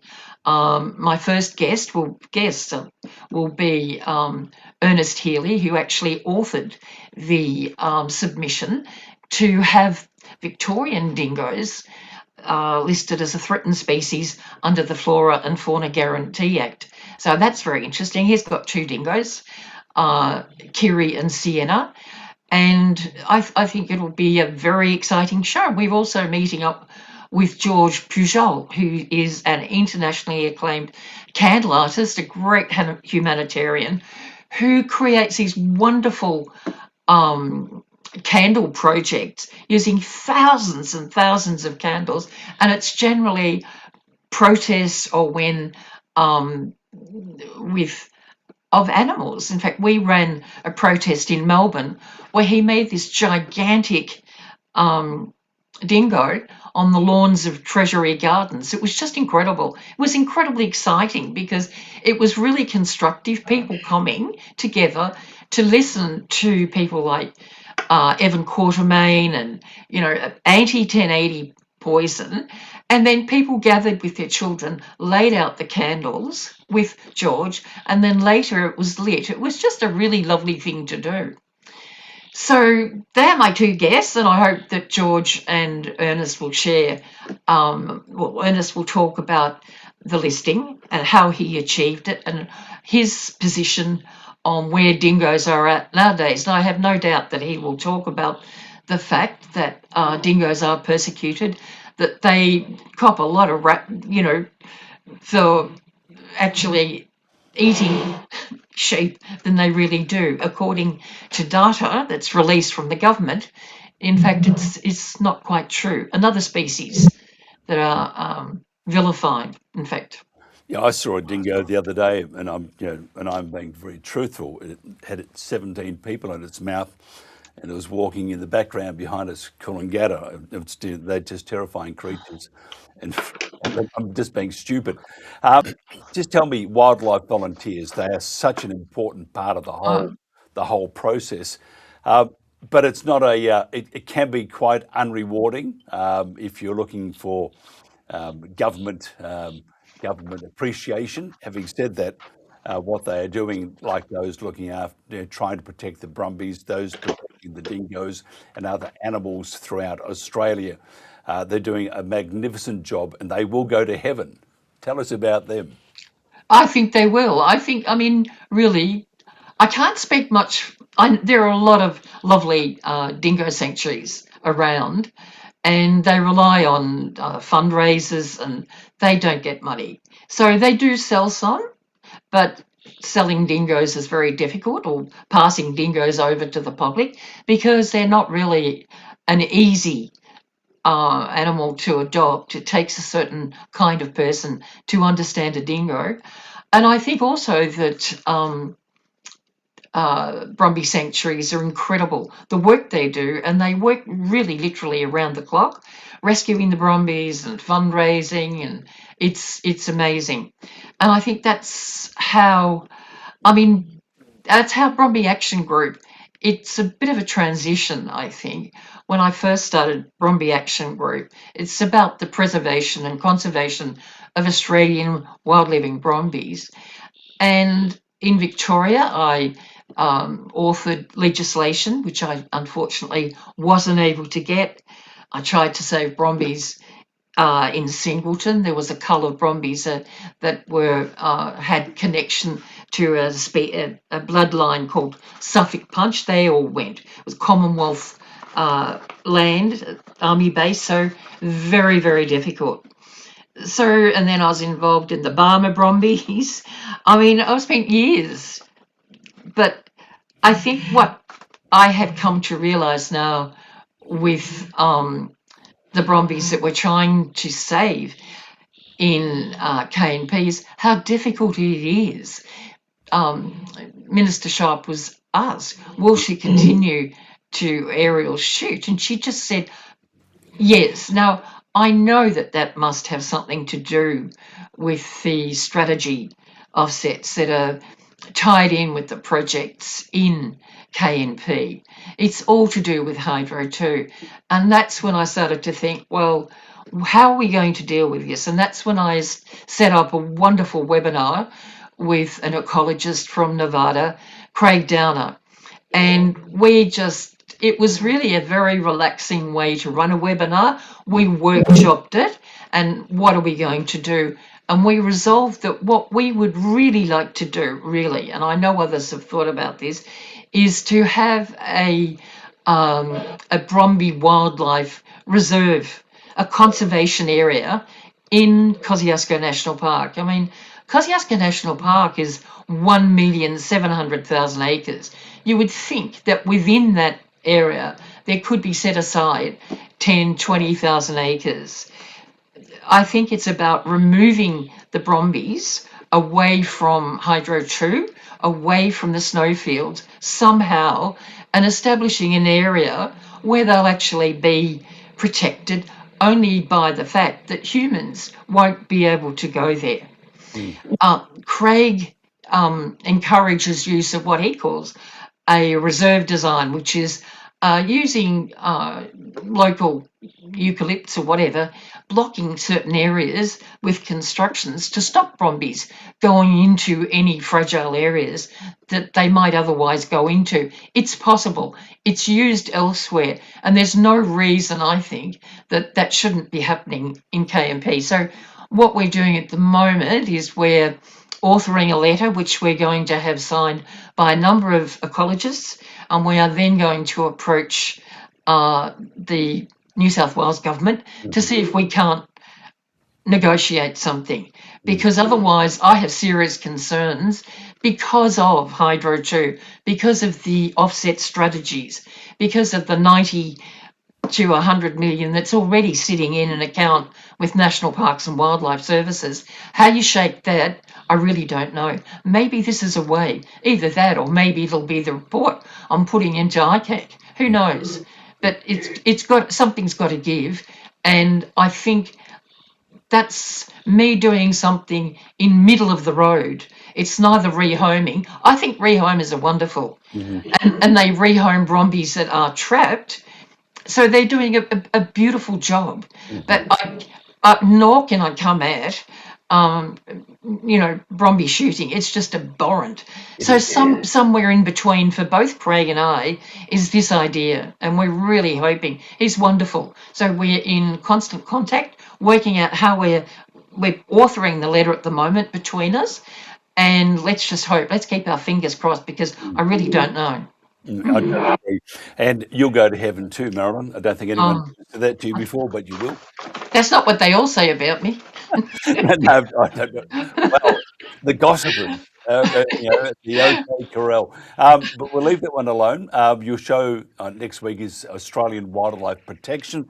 If somebody wants to get hold of you, for nice things, of course, glass of wine, dinner. No, but just get hold. I'm open to offers, all right? But no, I'm only joking. I think at this point in time would probably be to contact me via Brumby Action Group, brumbyactiongroup@gmail.com is probably the best way. But later, I actually think we do have an Australian Wildlife Protection email address, but I've got to make sure. Good on you. You're a lawyer. Yeah. With you. Sometimes I wish I wasn't a lawyer. No, you're a very. I said you'll go to heaven. Just don't forget to wave to me as you pass. Marilyn, thank you so much for your time. Thank you, Mike. We're very grateful to the Pulse for allowing us to have this show. It's what we have to do. As simple as that. And yeah, I agree. And keep all the politics aside. Well, you'll go to heaven too. No, I won't. No, I've got a rock. It's already got my name on it. Let me tell you. There is a glass of scotch next to it, though. It's a cheap one. Marilyn, thank you so much. This is The Pulse. How should we meet the challenge of managing wild horse populations? Hello, I'm Wayne Linklater, and Professor of Environmental Studies and author of the new book, Wild Horses of the Last Land. Learning about ourselves and nature from the Kaimanawa wild horses. Frankly, how we currently manage populations of wild horses is counterproductive.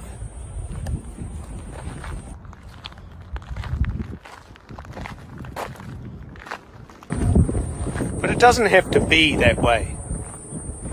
If we would lean more heavily, more fully into what we know about the ecology and behaviour of wild horses, we could design a scheme for managing their populations that is more effective, efficient, and yes, humane.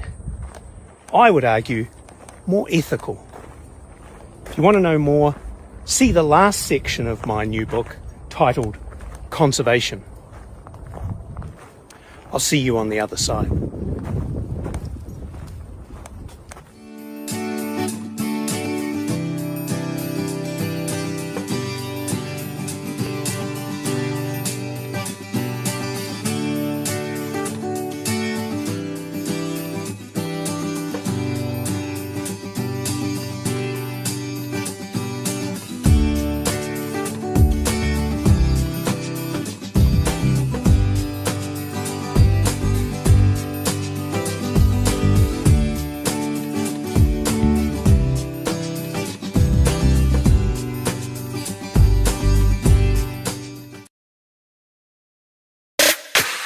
Want to be part of the conversation? Then let us know on the Pulse Interactive Live Chat Room at thepulse.today. We tell it as it is. Today's news talk, The Pulse. And welcome back. It's a Friday. Now, don't you love Fridays? Only our second day this week because of our delays with the who are receiving lovely comments from other users of this particular platform. But I won't go into that, otherwise I'll get taken off the air. But anyway, we're on air, second day. But it feels like I've been working 432 years, probably my age. Anyway, Zoe Hilton is the spokesperson for Affordable Energy Australia. She is a policy analyst and media commentator with a background in energy policy, government and environmental research. First of all, got a welcome to our, I suppose, microphone or cameras, her camera on a laptop. Zoe, thanks for joining us. Thanks for having me, Mike. Tell me about the Coalition for Conservation. Yeah, so we're a group that is running the Affordable Energy Australia campaign. That is our main campaign right now. And because what we've realised is that for too long, Australians have been dealing with unaffordable energy, and that is not being understood by Australia's leaders. And until we fix that problem, we're not actually going to be able to have environmental concerns dealt with, because at the moment cost of living is the #1 concern for most people, and so an environment is way down the list. And so I just think until we fix that problem in our energy system, then we're not going to be able to do anything useful. So that is why I've launched Affordable Energy Australia. I'll show you the QR code that we have for our petition. So we've launched this petition. We have 13,000 signatures. We are calling for Australia's leaders to prioritise affordable and reliable energy. So please, if you want to see your bills go down, because we've had a 220% increase in the last since 2004, which is, I just think, unacceptable. If you want to see that end and actually have your bills go down, then scan this QR code, go sign the petition. We'd love your support. It is a fight that we must win if anyone's going to be able to afford to live in Australia anymore, honestly. The net zero policies are not delivering affordable energy, and anybody who thought they were has been drinking the same Kool-Aid that Chris Bowen, Albanese and all the other bullfeds have been drinking. Why aren't governments taking notice of their own data? Because the data does show that renewables, as Malcolm Roberts would say, are the unreliables. Exactly, yeah. So the problem with the current plan is that we're trying to put in more and more intermittent sources of energy into the system. And what happens when you do that is that you have to put in all of this added infrastructure to support them, because the sun doesn't always shine and the wind doesn't always blow. And so that means you need more storage, you need more transmission, and that is going to increase system costs, which then increases bills. And so what we really need is we need to have more reliable 24/7 baseload in the system. Ultimately, that is what will lead to prices lowering over time and bills being able to lower over time. That is what we see when we look overseas. We see that there are no high wind and solar low-cost countries. They don't exist. And so I think we need to take that evidence on board. And we're seeing in Germany, for example, I just went to Germany, and they're seriously rethinking their energy transition. So their energy minister, Katharina Reiche, she actually has come out and said an energy transition that ignores system costs will ruin the country it claims to save. And so I think we really need to heed her words, and we need to make sure that affordability is number one and we have reliable baseload power coming into the system. Can you tell me about the Gippsland poll, please? Yeah, so what we found is we did a poll of Gippsland and the surrounding districts. This is a community that is really bearing the brunt of the energy transition. What we've seen is, there's this whole plan to shift away from coal power and to build offshore wind, and so in Gippsland they're facing the closure of Yallourn and Loy Yang A in the next several years. And the Victorian government's idea was to replace this with offshore wind, and they have all these targets in place. But now we're seeing the Victorian Auditor General say that the Victorian government will not meet its upcoming offshore wind target. We're seeing Star of the South, which is the offshore wind project that is most advanced in Australia. It has had its completion date pushed back, so it's not going to be finished in time to, supposedly replace these coal plants that are closing. And so the problem we're seeing is there was this idea that, we can do this transition really quickly and we can just build all this offshore wind and it'll replace coal and it'll all be fine. But the reality is that these communities are looking at losing hundreds of jobs, and it's not clear that these projects are actually going ahead. A lot of offshore wind projects are being cancelled or delayed. And so what are they going to do? What's going to happen to their economy? And what's going to happen to the rest of Victoria and Victorians' energy prices? And so what we saw in the polling, we asked people, how much are you willing to pay to accelerate the energy transition?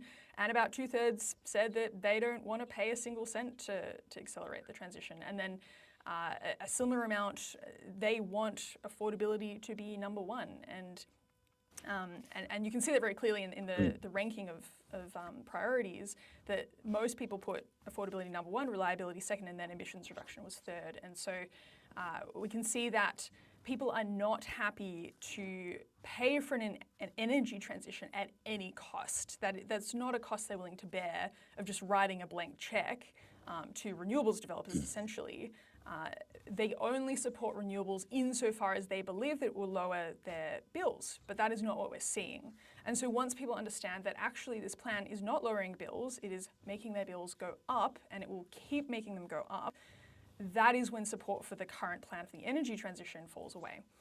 And I think that people really need to understand that so that we can make sure that we don't continue down this path that is destroying our energy system and making our bills keep going up. Yep. I saw a video today, and I went looking for it again. Of course, it disappeared on me.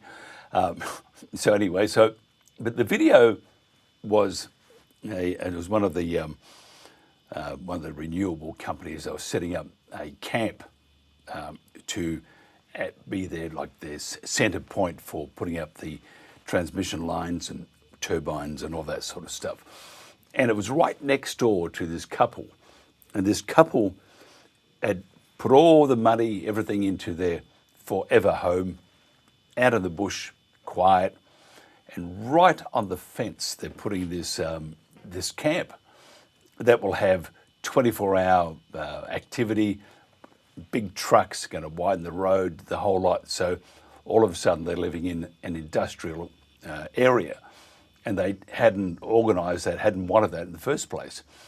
And it would seem, as with other communities throughout Australia, that the renewable push has just been bulldozing communities. Except for petitions and pushing your government to, or ministers or reps to do something, what else can they do? So I have been out visiting many of these regional communities that are being impacted by these projects. And yeah, it's very true. I think that the regions are being forced to host projects that often communities have extreme opposition against, because when you think about what a wind farm or a transmission line does to a community that is not used to hosting energy infrastructure, it massively changes their way of life. These are often people who have moved to these areas because they want to be surrounded by nature, they don't want to be surrounded by industry, and that is being disrupted. And I've seen, even with farming especially, I've talked to farmers where they have a transmission line going through their property, there's an easement there, and so the transmission company will send people to conduct maintenance, but that's not always done at times that suits the farmers. And so they'll be in the middle of lambing and they will lose lambs because they're disrupted by the workers who are going to work on the transmission line. And so yes, we do need transmission lines for our energy system, but the more dispersed and intermittent energy sources you have, the more transmission you need, and the more impacts, the more farmers will be impacted. And I just think we should not be putting in energy sources in locations, particularly in Oberon, for example, which I visited recently. That is somewhere that has prime agricultural land. It's right next to the Blue Mountains National Park, and they're planning to build a wind farm there, and that will involve putting in transmission, all of that. So I don't think it makes sense to do that when we want to be farming on our prime agricultural land. We don't want to be putting in energy infrastructure. It's much better to use already degraded land to do that. And often what they say is, oh, well, this wind farm is going into state forests, and isn't that already degraded land anyway? But you can't say that building a wind farm like 50 meters from the Blue Mountains World Heritage listed National Park is not going to disrupt wildlife or anything. It's ridiculous. And so these are serious trade-offs that are being made, and I think a lot of the time these communities are being steamrolled. And so something that I'm really trying to do in my work is to film interviews with these communities, go out there, visit them, go into their properties, and they tell me what's really going on and what they're concerned about, and just raising awareness that way. So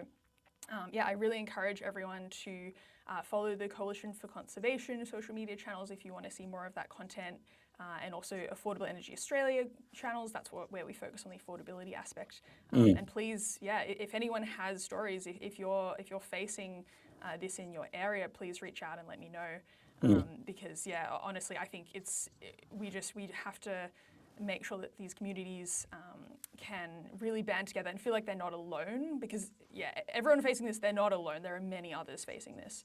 And I think that's really important. And you mentioned the turbines and the wildlife. I think it's 400 metres either side of the turbine that wildlife can't live because of the noise factor. Then you've got the birds that are flying into the turbines, and there's beautiful pristine parts of Australia, and say the Great Dividing Range, for example, up in Queensland, that is bulldozing basically the top off and putting in these turbines, which means then that if there is a fire, and there will be a fire, it happens all the time, so the fire will happen, and you can't get in air support because of the height of the turbines. You can't get into where the fire is because there are no tracks. They've shot all the horses anyway, so you can't get into hard to get to places. The only thing that will happen is that it will burn to the ground, and thousands upon thousands of animals will die along with humans. So the renewables, the unreliables, are also the destructibles. And I think anything we can do to slap the face of these politicians and say, wake up, the bad dream is finished. Stop taking magic mushrooms or drinking something, and realise the impact you are having on this country. And once you've destroyed it, it's very hard to come back. Zoe, if somebody wants to find out more about Affordable Energy Australia or contact you or someone, how do they do that? You can go to affordableenergy.org.au. It's affordableenergy.org.au, and I'll hold this up one last time in case anyone would like to scan that. That'll be the easiest way to get to our site, and you can sign our petition there, and you can also donate if you'd like to support our work. Absolutely fantastic. Thank you so much for being part of our second broadcast.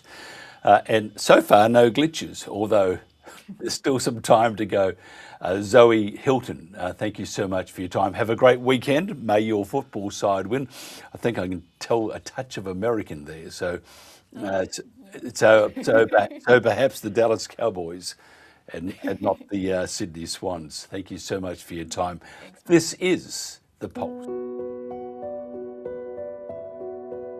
So many places where they're using 1080 poison baits. Yeah, it's an absolute travesty, mate. It really is. 1080 baits, if you've seen what a 1080 bait does to a dog, it's one of the most horrific things you'll ever witness. And the second you see something like that, you'll be a big advocate for getting rid of 1080 baits. It's not the way to solve the problem with wild dogs and foxes and things like that.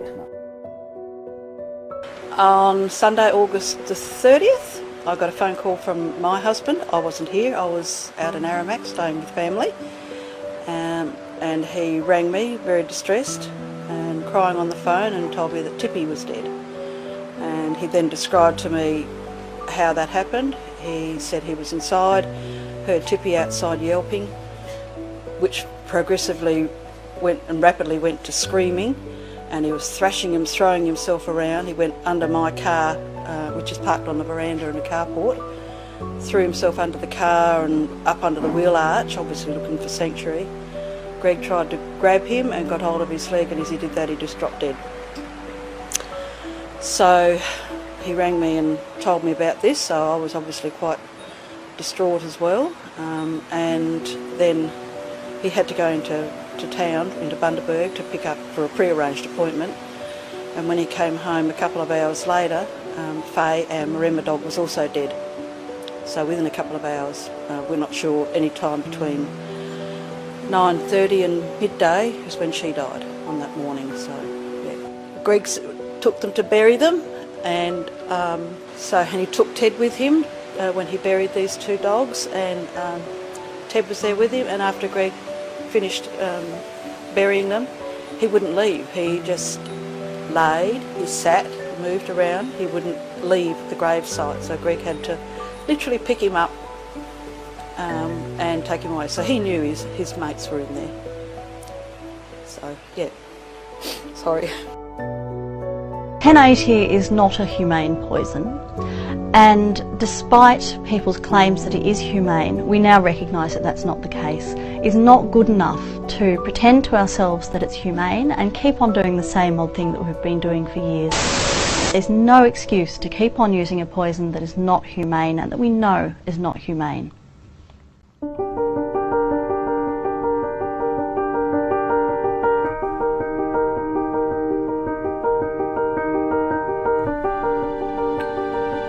The king may rule over land and sea. The lord may live right royally.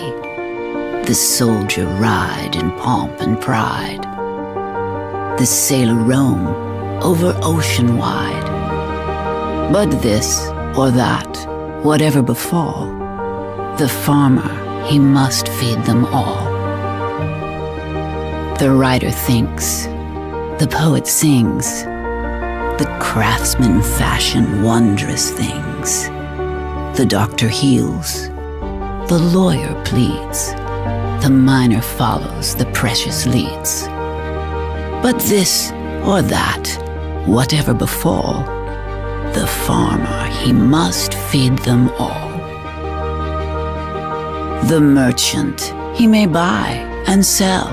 The teacher, do his duty well. But men may toil through busy days, or men may stroll through pleasant ways. From king to beggar, whatever befall, the farmer, he must feed them all. The farmer's trade is one of worth. He's partner with the sky and earth. He's partner with the sun and rain, and no man loses for his gain. And men may rise, or men may fall, but the farmer, he must feed them all. God bless the man who sows the wheat, who finds us milk and fruit and meat. May his purse be heavy, his heart be light, his cattle and corn and all go right. God bless the seeds his hands let fall. For the farmer, he must feed us all.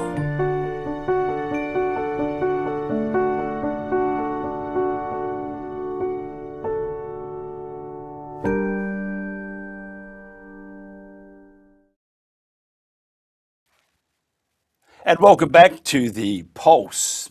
Coming up next, we'll have the protagonists, a slightly smaller panel today, but talking about deja vu, a bit like the Twilight Zone. Welcome to mRNA. Sudden and unexpected, something like that. Isn't it just dreadful? I cannot believe it. They're up next here on the Pulse. Wet and stormy in the west and very windy for Tasmania tomorrow.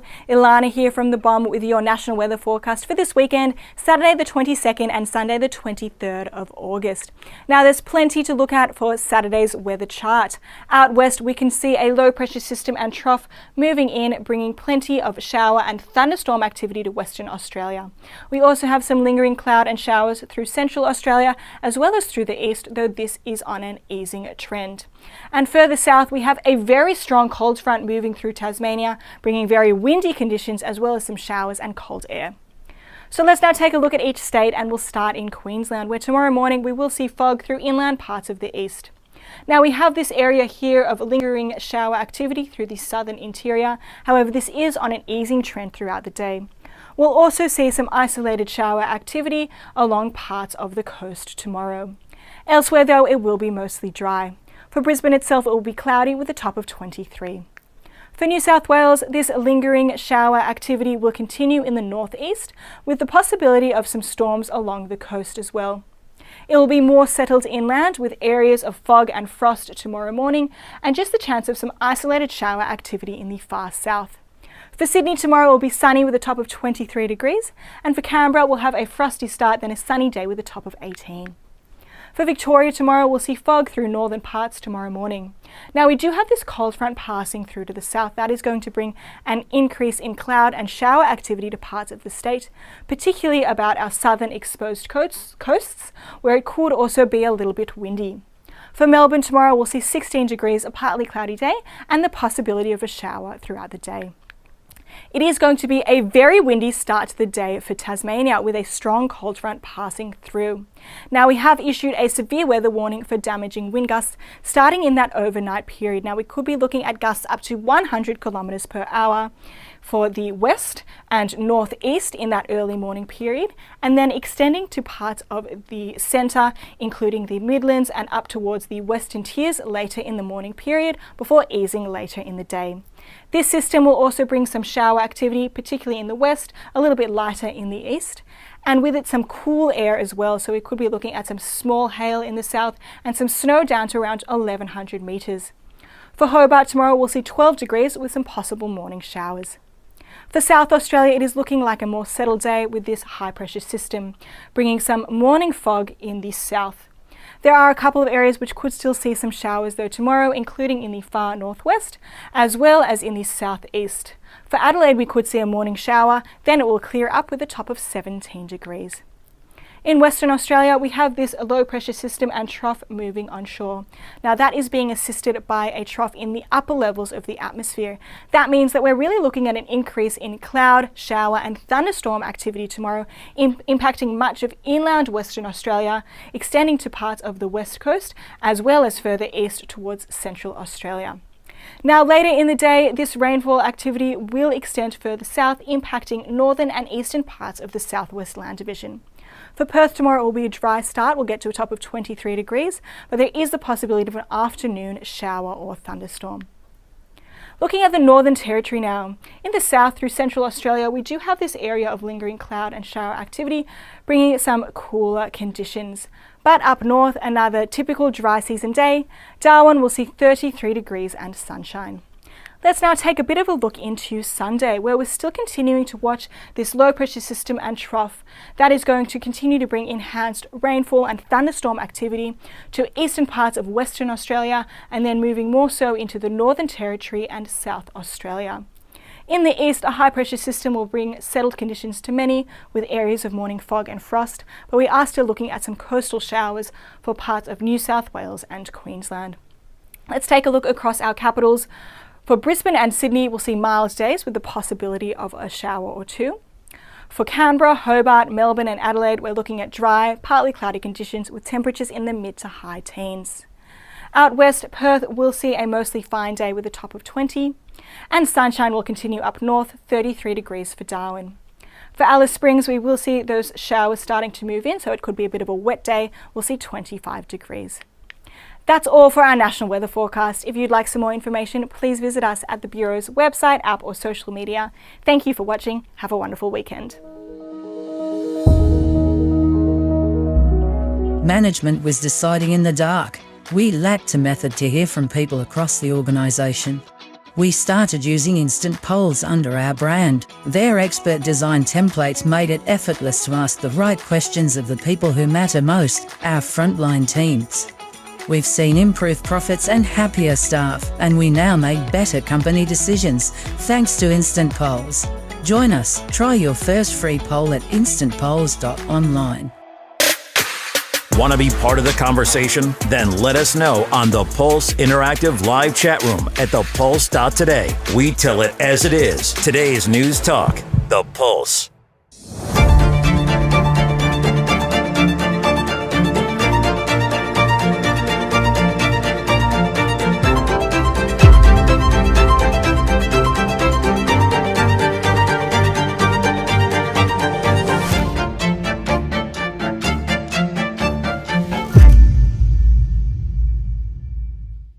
And welcome back to The Pulse, the protagonist, a star-studded lineup from one from Ireland, the other from Australia in Sydney town. Isn't it funny? Deja vu. Deja vu. Do you get the feeling that we've all been here before? mRNA vaccines. Now one for the flu has been approved by the FDA and mandated for US Navy personnel. Get the jab. Public health bureaucrats avoiding scrutiny, and government regulators such as the TGA refusing to produce documentation on their testing protocols. Other crazy vaccines are being used to experiment on our precious fairy penguins, and supercharged fear-mongering from NGOs and other agencies with H5N1 bird flu. Let's get to the bottom of this with our guest today, who all remember what we went through 5 years ago. Has anything really changed? When do we expect government and mainstream media censorship to kick in? Our first guest is Dr. Jerry, who was he was suspended. He was suspended, so as I bring him in at the moment, he was suspended by the for refusing to administer COVID-19 vaccines. He remains suspended and is in a long-running legal dispute with the council for a return of his licence. He is still suspended because the Irish Medical Council have to take him to the High Court to return his licence, although telling him in March they were withdrawing the charges. and that's Dr. Dr. Gerard Waters. Our next one is it needs no introduction. Tony Nikolic, one of the world's great lawyers. As he's looking in the background, maybe he could represent the Sydney Swans, who knows? But Tony Nikolic is General Manager at the AFL Solicitors. He's an experienced lawyer and criminologist committed to social justice. He offers pro bono legal work and champions civil and human rights. Tony has expertise in whistleblower protections. First of all, gentlemen, thank you for joining me. My pleasure. And is it your pleasure, Tony? Absolutely, and thanks for having me. Lovely to see you all again. We actually have some echo coming through Gav at the moment with Dr. Jerry. His laugh just kept going and going. It's like a Stephen King novel. If you wouldn't mind fixing that part up for us, because otherwise we're going to have some mind games between my ears. I've got to ask you first, Gerard or Dr. Jerry, whatever they want to call you. Are you surprised with the progress of bringing back mRNA? And I think our last conversation, which was 232 years ago, seems like that you were scathing, I think, at that stage on mRNA. Has anything changed? Well, nothing has changed. And I'm not surprised. No, of course not. They brought this technology, which was originally invented as a cancer treatment, and that's why I refer to it as a gene therapy. Now, people all jump down my neck and try to tell me, oh, it's not a therapy, but its official name, according to the drugs companies and the CDC in America, and that refer to it as a gene therapy. I'm not surprised that they're trying to bring it back. It's very hard to know what the purpose of it is. Is it to actually act as a vaccine and prevent illness, or is it a way of wiping out its subjects? Because I can honestly see no logical medical way that it is necessary or required or ethical to use it as a vaccine. It's just not a vaccine. It's a biological weapon, and people keep saying that, and it almost becomes mundane to use the term biological weapon. But it is. What's its purpose? I just don't know. Tony, what do you think? Well, the aspect about the mRNA, as everyone knows here in Australia anyway, I challenged it. I was the first lawyer in Australia. I could see straight off the bat that there was a problem. And I recall that some of the evidence that I led in the Qassam Hazar case, yes, it was dismissed by the court, but a lot of what you're seeing Dr. Fauci come up with now, we're talking that case was filed and ran in August of 2021, so we jumped out of the blocks very quick in that, and I appreciate what Dr. Waters was saying there a moment ago. We had Dr.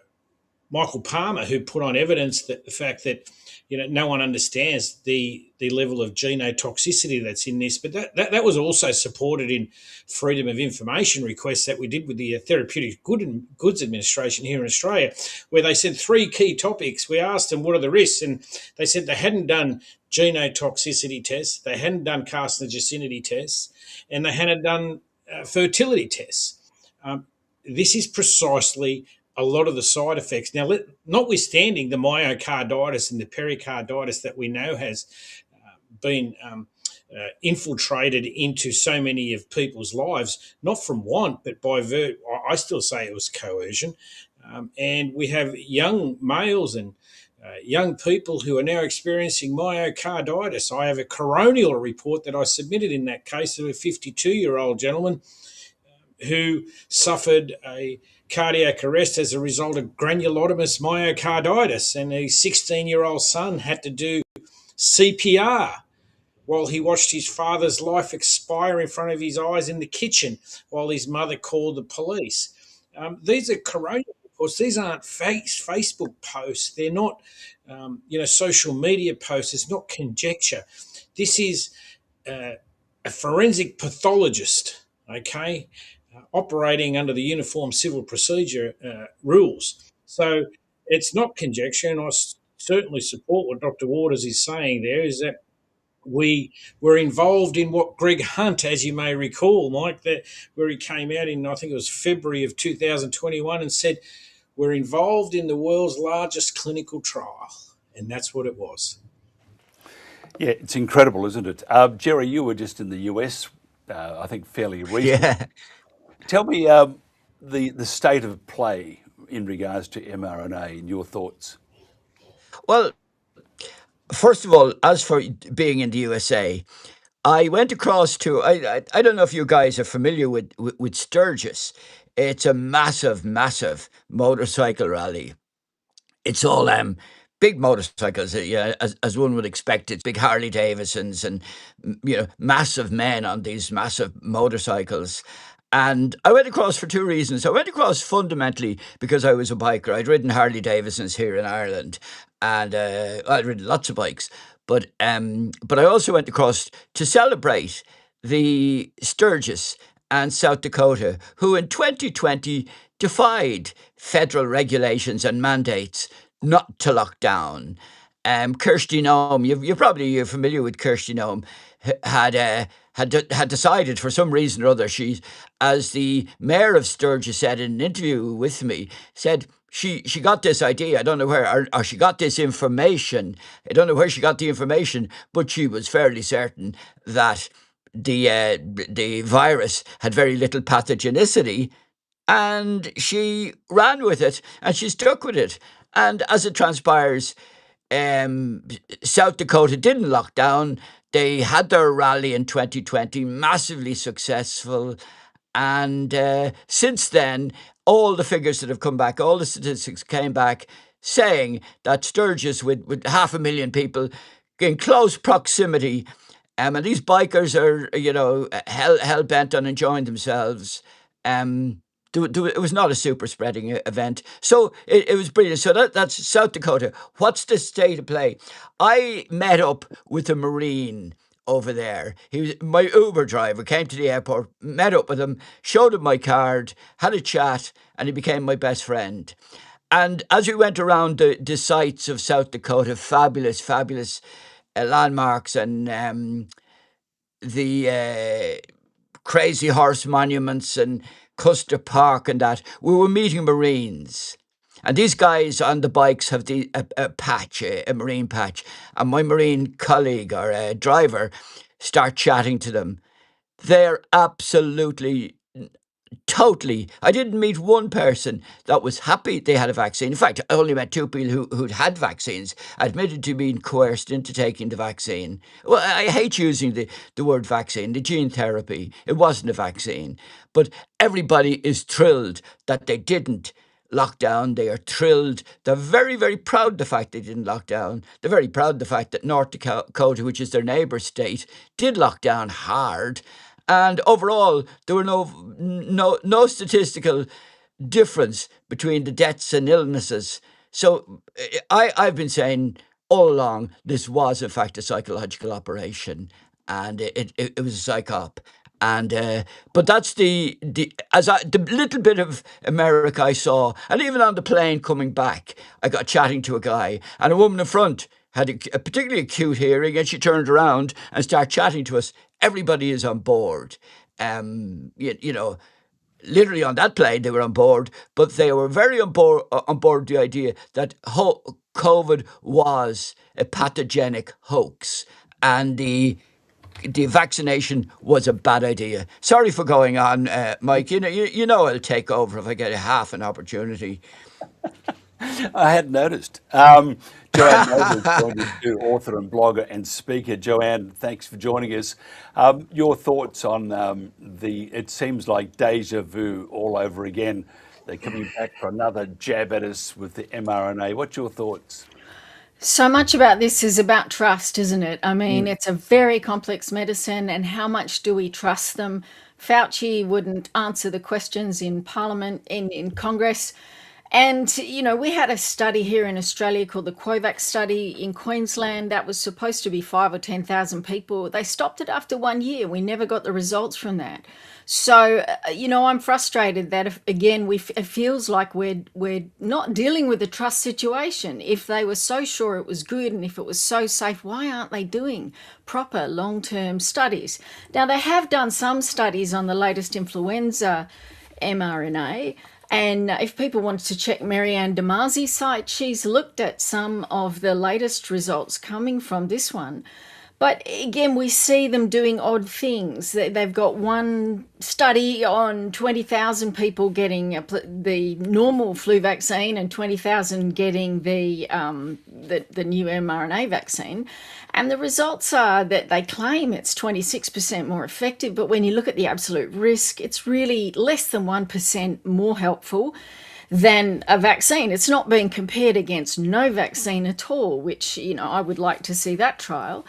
And scarily, to me, the adverse reactions in this were quite large, and we're looking at, you know, 449 severe adverse effects to the 20,000 people who took the new vaccine, and 389 adverse effects in the normal flu vaccine. So we see that the severe adverse effects, and these are serious enough effects to be putting people in hospital, was higher, and yet they still approved it. So there are anomalies like this, and then to reduce the effect of the severe vaccines, they've pulled the study with some more studies, which they didn't do for efficacy.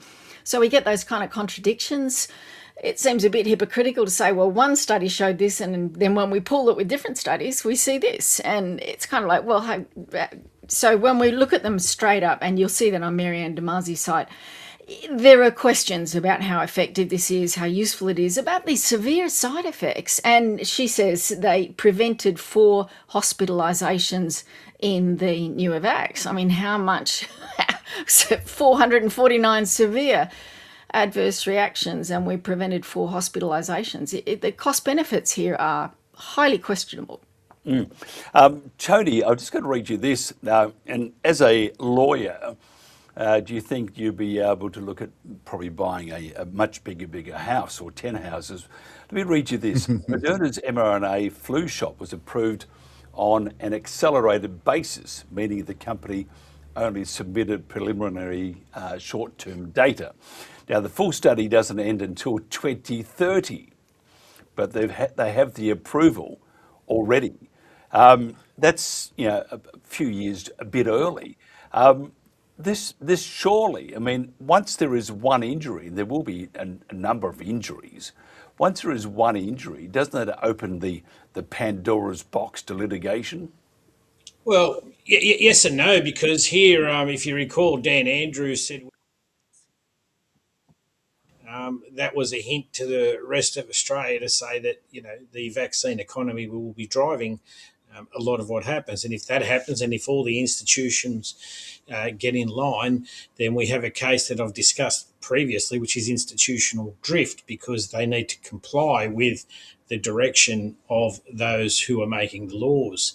I think, as Marianne Damasi's done some great work over the years. I've known her for a while now, and she does break down a lot of the statistics. However, what I would like to point out, it appears to me that anyone that questions science is seen as anti-science. However, the very principle of science is question. It's about asking questions. It's about testing a hypothesis. It's about finding the null. It's about finding what is happening and asking that question. And we've seen so often through COVID, and now we're going to see here, is this case, well, if you ask a question, you're going against a consensus. Well, let's just be very frank here, and I don't care what anyone says, a consensus is not science. Science is about asking questions, and that's exactly how we progress. Moving on into the next phase, which is where you said we're on a short-term study. Well, that actually implies we are now testing it on human beings. That's what that really means. Let's be frank here. The clinical trial is you, and the precedent was set in COVID, and that's why I jumped up so early.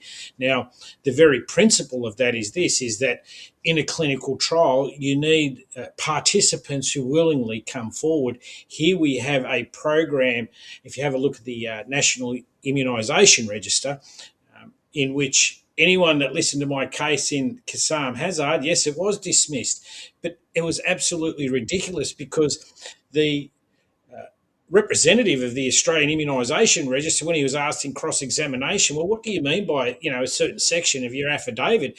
You know what it's remarkable. He said, I don't know, my lawyers wrote it. So this is an absolute disaster what we've been seeing in this country over this time. So when we look at clinical trials, we need active participants. But what I will indicate here is this. I have a plethora of research, and I just wrote a letter to the Health Minister and all senators around Australia. I think 2 senators responded, but Mark Butler, the Health Minister of Australia, he did, and the purpose of that letter was to say, what are you doing about the vaccine injured and bereaved or families of the deceased? And he came, and the reason being because we had an executive-based compensation scheme that ended in, I think it was September 2024. And I said, why don't you make it a statutory scheme that allows people to claim post that? Because you set the bar for compensation, and then you give it a finite timeline. The very executive that made the mandate is telling you how long you have to declare a compensation, but you also then need to come within the guidelines that is set by the executive, and they are denying more claims than they are accepting. Therefore, when you actually have a look at well over 140,000 registered adverse events, well, they're not registering as being a causation under the WHO guidelines, whereas the very WHO guidelines that I was referring to a moment ago superseded a coronial or a forensic pathologist report, which is the one I was speaking about. So here we have an executive setting the basis, setting the rules, and then overruling a judicial officer. That's a constitutional issue, and I raised that in my letter, and I find that to be a remarkable oversight by every institution. No one's talking about it. It's in my letter to all the senators all over Australia. No one's raised it. But one last point I want to raise, and it sort of ties on what Dr. Waters and Joe have been alluding to. I did a freedom of information on the Therapeutic Goods Administration last year about the hexavalent child vaccine. And I asked them, I said, can I get your studies that verify that this is safe and effective in children? They came back to me with one PDF link that came from Germany and said we were relying on sponsor data. Okay, so we're relying on sponsor data. Sponsor is the pharmaceutical company. And there's a PDF from Germany, and since then we've just rolled it out, and these kids in Australia have been told it's safe and effective. So what we do is we vaccinate en masse.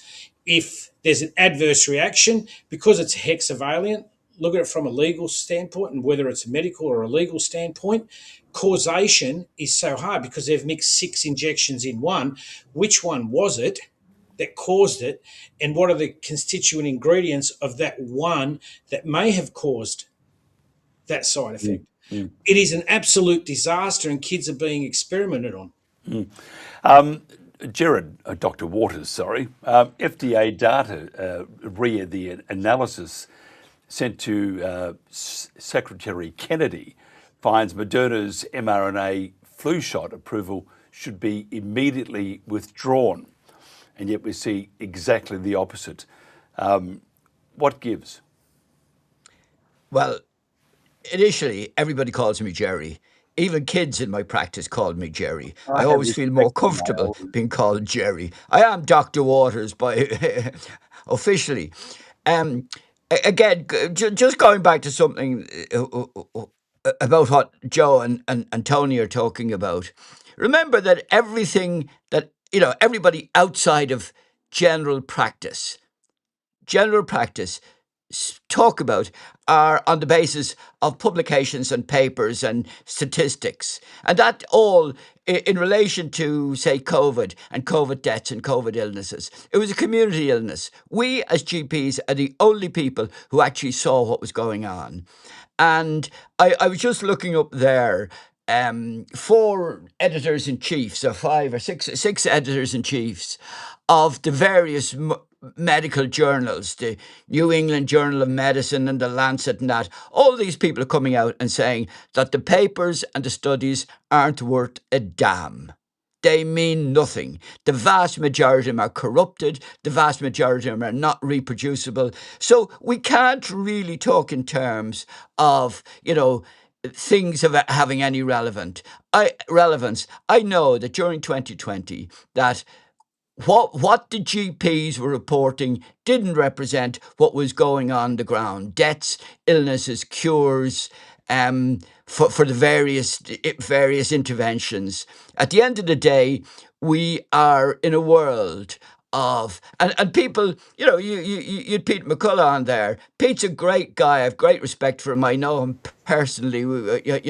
I've sat across the table from him. Great guy. But at the end of the day, Pete is a cardiologist. And unless you were actually on the ground in 2020, seeing what was happening and seeing the lies that we as GPs were in effect returning to the epidemiologists and in turn the cardiologists and that. At the end of the day, the whole thing is a lie. The whole system needs revamping, and you don't revamp it by putting the same people back in power or in authority that have ruined it over the last 40, 50 years, well, particularly the last 10 or 12 years. So at the end of the day, to talk about statistics and that is all very fine. They don't mean a damn. They're not worth it. And they are manipulated primarily by the people that are turning them out. Let's say these 6 editors-in-chiefs turn around and say, if I had the technological ability, I'd put it up on the screen, but I don't. But it's easily confirmed that the editors-in-chiefs of the medical journals say at least half the studies aren't worth a damn, and the other half are questionable. So, to talk about statistics in anything, it just doesn't wash it. It means nothing to me. Unless I see things with my own eyes and my own ears, it's hard to do. But most studies nowadays and most statistics are so manipulated and so lied that they mean nothing. Sorry again, going off on a rant, Mike. That's okay. You're very welcome, by the way. Joanne, your turn to have a rant. Do you feel like nothing has changed, Joanne?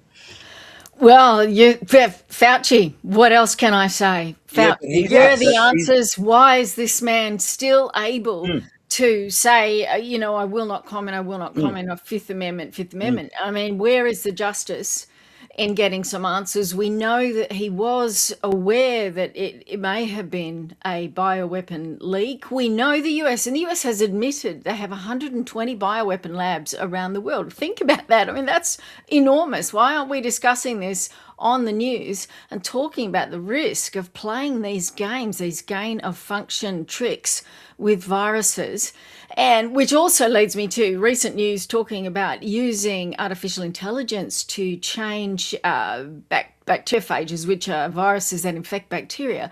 But if you can do it with them, you can do it with anything. And this is part of the reason people don't seem to understand there's a hell for leather race on in artificial intelligence, because a lot of cracking of the code of viruses, of the way our immune system responds to them, of the vaccines, of the antibodies, a lot of that is being crunched by artificial intelligence. And this is a race we don't want to be in, but we actually can't afford to lose. Because, if we're doing those kind of research, you can bet China's doing that kind of research, and 120 labs around the world are doing research. So it's a race we have to have. And again, when I come back to my rant thing, is the cheap energy. You can't run AI without cheap energy, and Australia is just crippling itself. But that's another topic. But just to get back to the viruses question, what could be quite scary coming out of these labs is an arms race of viruses. And given how badly we responded to the last one and how corrupt the system seems to be, it's a race we really need to focus on what's going on. And Yes, and I think ultimately, getting back to the vaccines question, my rant would be I think that we should be looking at antivirals. And the antivirals are just the chemicals that seem to work to help our bodies fight these vaccines, allow us to get natural immunity. And when you've got natural immunity, especially with things like influenza, it can last up to 50 years. It can last a lifetime. So natural immunity is what we should be aiming for. And if we can get that with the help of antivirals, then I think we're crazy not to pursue that. Vaccines they're very ambitious. People don't seem to understand how finely tuned and complicated our immune system is, and that the reactions to these vaccines change over months. I mean, this latest results I just quoted you were only for 6-month study on the reaction to the new mRNA influenza vaccine. And yet we saw with the Swedish study back in 2001 on 800,000 people that the reactions, their immune system changed up to 6 months to 8 months or 9 months later. They were getting negative reactions. So the vaccine was predisposing them to have a worse immune response to the virus than if they hadn't had the vaccine at all. So we need these long studies before we play with these games on our immune system. And it seems crazy to me that we don't have, and we're not even trying to get 5 and 10 year studies with good placebos, do it properly, but we can get results with antivirals so much quicker. And why are we not talking about them? And Tony, as a lawyer, does it depress you that no one really has been held accountable? When we look at Fauci in the US, some are saying he may get a year in jail for not answering the questions, which is unusual because he is taking that, I think it's the Fifth Amendment, which he is allowed to do. So I'm not too sure how that can be a crime anyway. So he could actually walk out scot-free, walk off and have a very pleasant life, which would... You and I had this conversation years ago. How do we hold these people accountable? Because at the moment they are not, and they are developing and progressing and becoming even stronger. Well, that's a double-pronged question, really, if you think about it, and I think it's a really good question, to be quite candid. On one sense, someone who is pardoned shouldn't need to plead the Fifth. It's certainly doesn't go hand in hand, and the privilege, according to case law in the USA, is that the pardon doesn't extend to someone who pleads the Fifth, or the Fifth doesn't extend to someone who's had a pardon. On the other hand, if you deny a pardon, you can plead the Fifth, and the privilege does extend, and that's in case law in the USA. So that's a little bit of trivia in that sense. However, what Fauci has disclosed is something that a lot of people have been discussing here in Australia. Been running cases on that. It's on the case record. It's in documents. But one thing I will like to say here is this: is I sat with Senator Ron Johnson last September in the Senate Hart building over there in the USA in Washington DC, and I sat in the front row during one of the COVID inquiries there. And I want to thank everyone, Toby Rogers and those who are Aaron Siri and all those guys. We sat there together, and the issues with respect to that is. I know discussing this with Senator Johnson is this idea of a bioweapon. It is not a fanciful thing, because when it's created, and it's created in a lab, and we use this term called gain of function, which everyone is talking about, but everyone's forgotten about the seamless ligation. Seamless ligation is that aspect of where you can re-edit the DNA, and the best way I can put that in a very simplistic term is you've got a book, it's got chapters, you have the ability to get in there and cut certain pages out of those chapters and seamlessly put it together. So now when you look at it, the book reads as though it is one complete book with a flowing chapter, where in other words, what it really does, now when you send it into a lab, now you can give that a gain of function. Okay, now gain of function we can't say it's always used for bad things, because I'm sure it can be used for good things, but where it's used in a biological weapon status, that is something where we're actually gaining the function of something that can be used for malicious purposes. That, in my view, should be defined and come under the Bioweapons Treaty, and indeed be prosecuted by anyone irrespective of a pardon. What I will like to say is During the COVID period, we spoke about antivirals. Joe was talking about antivirals, and Dr. Waters.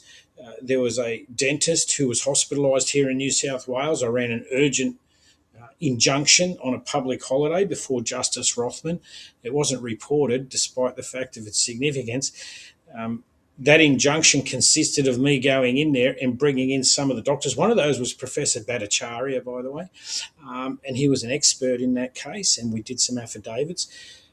Essentially, this gentleman had been on a respirator for 3 months. He was given according to the emergency interventionist at St George Hospital, he was given between 4 to 48 hours to live. And so I said to the legal team and myself said to Justice Rothman, well, we've got nothing to lose.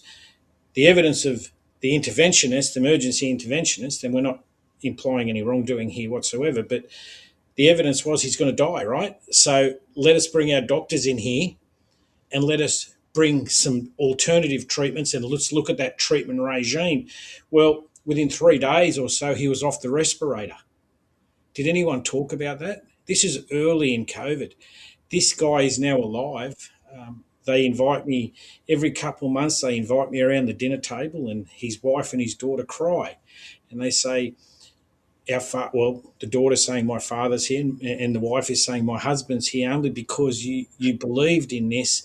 But I didn't believe in something. I believed in science, and I believed that there were alternatives out there that, if given an opportunity and a chance, could save lives. And I sit there and I wonder, how is it that so many other people died on these respirators, not just here in Australia, but all around the world?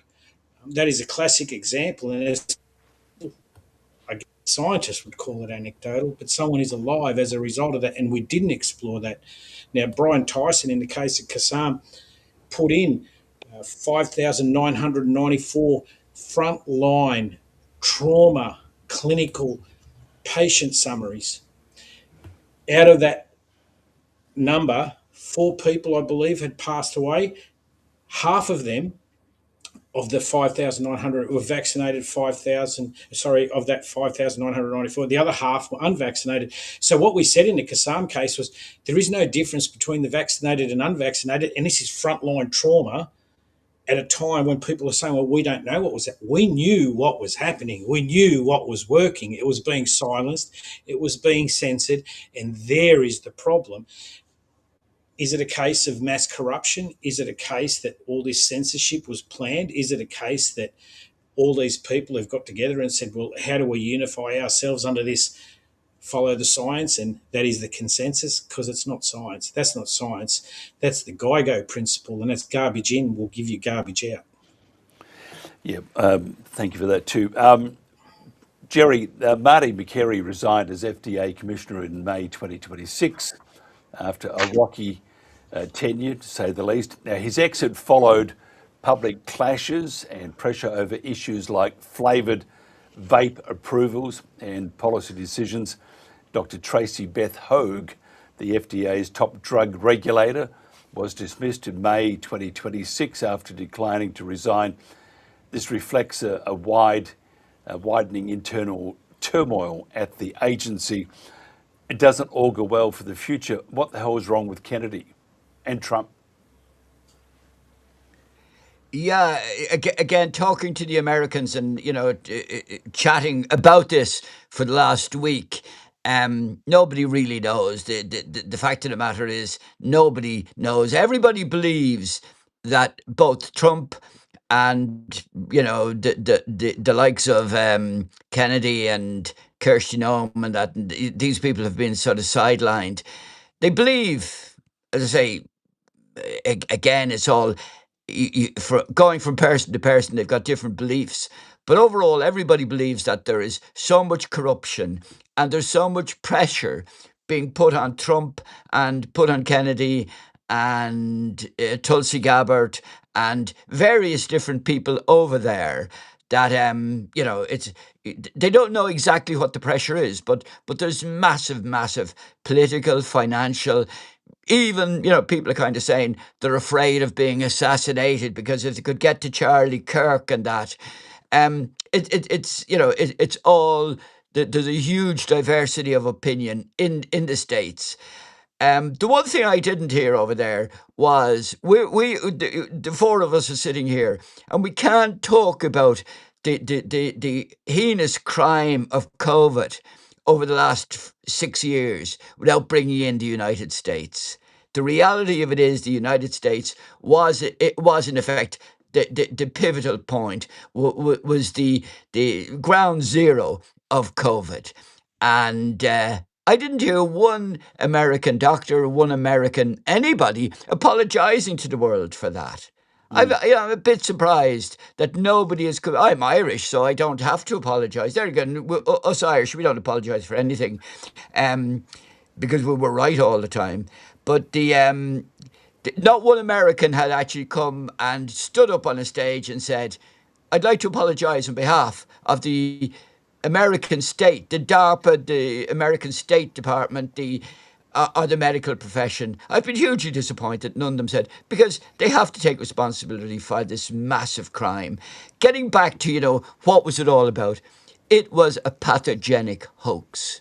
I, as a GP, knew with absolute certainty from February, March 2020, there was nothing in my community. I don't know about South Dakota, I don't know about any place, Tasmania or Australia or any place else, but I do know in Ireland there was nothing there. I was ringing around my colleagues asking, "What are you seeing? What are you seeing? What are you seeing?" Nothing. I got 100% success rate, cure rate, doing what I had done for the previous 40 years as a GP in interventions in viral infections.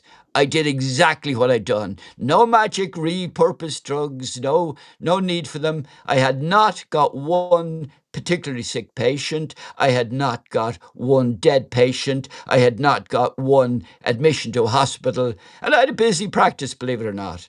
And talking to my colleagues, it just wasn't happening. It was a hoax. And based on the PCR, which again, as Carrie Mullis said, it should not be screened. It was massively overcycled.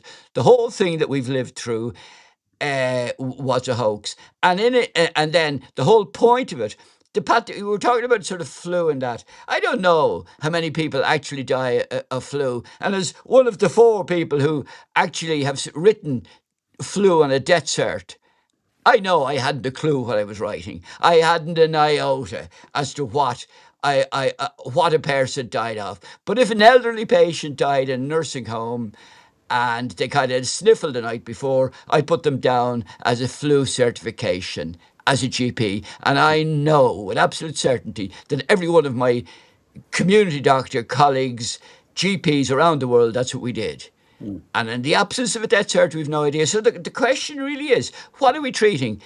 Are there such a thing as flu deaths? I don't know. And as I said, I've been a GP for 40 years. If I don't know, how does anybody else know? And discussing with doctors, we have no idea. So the question really is, what are we trying to treat with any vaccine? What are we trying to treat with any antiviral? Now, I agree with Joe. Yeah, the road to go down would be to, you've got to identify what is causing problems. What is the pathogenicity of these things? And then zero in on antivirals that will prevent them. But that's not where the money is. The money, because I keep saying, and I said it a dozen times in the US last week, I said it 100 times, 85% of things get better in spite of us as a GP. And that's where it all starts. I don't care what anybody says. The hospital doctors only get in on it when we make a cock up or we can't diagnose or that. But it's a very, very small proportion of medicine. And the money primarily is administering things either to massive numbers of people or long-term, expensive drugs long-term. It's a very, very complex world. And the problem here is sitting, and as Tony and Joe mentioned things, my mind is spinning into in different directions. And that's why I shoot off on tangents, because it is so complex. But at the end of the day, the question has to be, how pathogenic, how likely is a disease state to cause death and injuries? It's massively inflated sometimes. As I say, I don't even know if people ever die of the flu, and then people start quoting the Spanish flu and that. Again, remember back then, treatments were bloodletting and purges. There were no antibiotics for that, So all these things are totally distorted. Again, sorry about shooting off on a tangent, Mike. I know I didn't answer your question, or maybe I did. I don't even know what your question was, quite frankly. But it was very interesting, I have to say, regardless what you're talking about. I've just got to ask you, Joanne. Well, Mike, the idea is to try and lighten these things. Here in Ireland, this hour of the morning, we have to get up to a sort of a light and airy chat. Well, you normally are up at the crack of midday. I know that. Yeah. Look, Joanne, I like to get an early start at midday. That's great, for an early opener. Alex Antic, Joanne, has already clashed with the TGA to find out more about the testing of the new vaccine. Tell me more. I mean, what's the problem with this? Because, again, he's walking in, it's like deja vu, walking into a brick wall. And then after that, I want to talk to Tony about the bird flu, because I think here we have the mRNA going everywhere. It's going to be used for everything, even in your jelly. Joanne, tell me about Alex Antic and why he's having so much trouble getting information from the TGA. Well, there's a study showing the TGA, I think, was getting 96% of its funding from via the pharmaceutical companies, in the sense that it was the pharmaceutical companies funding the studies that the TGA was quoting and talking about. And we saw in 2001 the TGA banned ivermectin and did that on the basis that if it was available, people were choosing not to get the vaccine. My problem with this is free agents. We should be able to choose the medicine, which our doctors should be free to speak. And, so the TGA seems to not be choosing the things that we would like it to be assessing. And there's very little focus on the TGA, which, I feel is a real shame, because to me that was always crazy logic to ban essentially safe treatments, because people may choose not to get the vaccine if they felt they had a safe treatment. Again, we come back to vitamin D and the fact that we've known for years that this helps in these kind of infections. It's intrinsically very safe, and yet again, we didn't have clinics in car parks to hand out free bottles of vitamin D, but we had clinics in car parks to hand out vaccines for free, which obviously we're all paying for some other way. And, my frustration is we should be looking at these natural treatments always and first, and vitamin deficiencies and mineral deficiencies, and getting to those and solving those before we start subsidising the big money, expensive and not long studied drugs. So, good on Alex Antic for asking the questions that should have been asked by most of our media way back 4 or 5 years ago. So, yes, I'm frustrated too. And so glad that some of our elected representatives are asking the questions. And I mean, on the other topic, in terms of the flu, I'll say people may not want to hear, but in Australia, my experience, unlike Jerry's, I had no direct experience with the virus at all for nearly 2 years. Here in Western Australia, we just shut the borders. We had no disease. We didn't need the lockdowns. We didn't need the masks, and we didn't need the vaccines, although they did force them on us in the end anyway, because there was no virus. And my solution would have been just to stop the virus getting out of China, stop the flights, leave all bioweapons in the place that leaked them, and don't let them into your country as the best way to deal with these issues until you know more. And so I'm a bit of a hard borders girl. When we look at the data, and all this data needs to be questioned, but we look at the data in Australia, and the death rate from influenza was COVID was an extraordinary 3% in that first year, which is unbelievably big and probably exaggerated because it mostly seemed to hit nursing homes. But again, the PCR test, which was overdone in so many countries and overcycled, here in Australia, we got down to one positive result for every 3,000 to 5,000 tests. So we had the opposite problem. We were throwing buckets of money at testing and hardly getting any positive results. So they weren't overcycling here, and we could be sure of the cases at least had the virus. But, again, so difficult to know how to interpret this, except I do think that the initial version of that SARS virus was quite dangerous. And of course, by the time Omicron came, we saw it was very different. But and to Jerry's effect, yes, we didn't see anyone here get sick because there was no virus here at all. But just to put the other angle through, hard borders. And I think that's a side that we could talk about that too. I think it's a very useful reaction when it's a bioweapon, which may have long-term health effects, unfortunately, which may take decades to unfold. If we are fighting the Third World War with bioweapons, I think we need to get a smart reaction to the threat of bioweapons before they become more of a problem.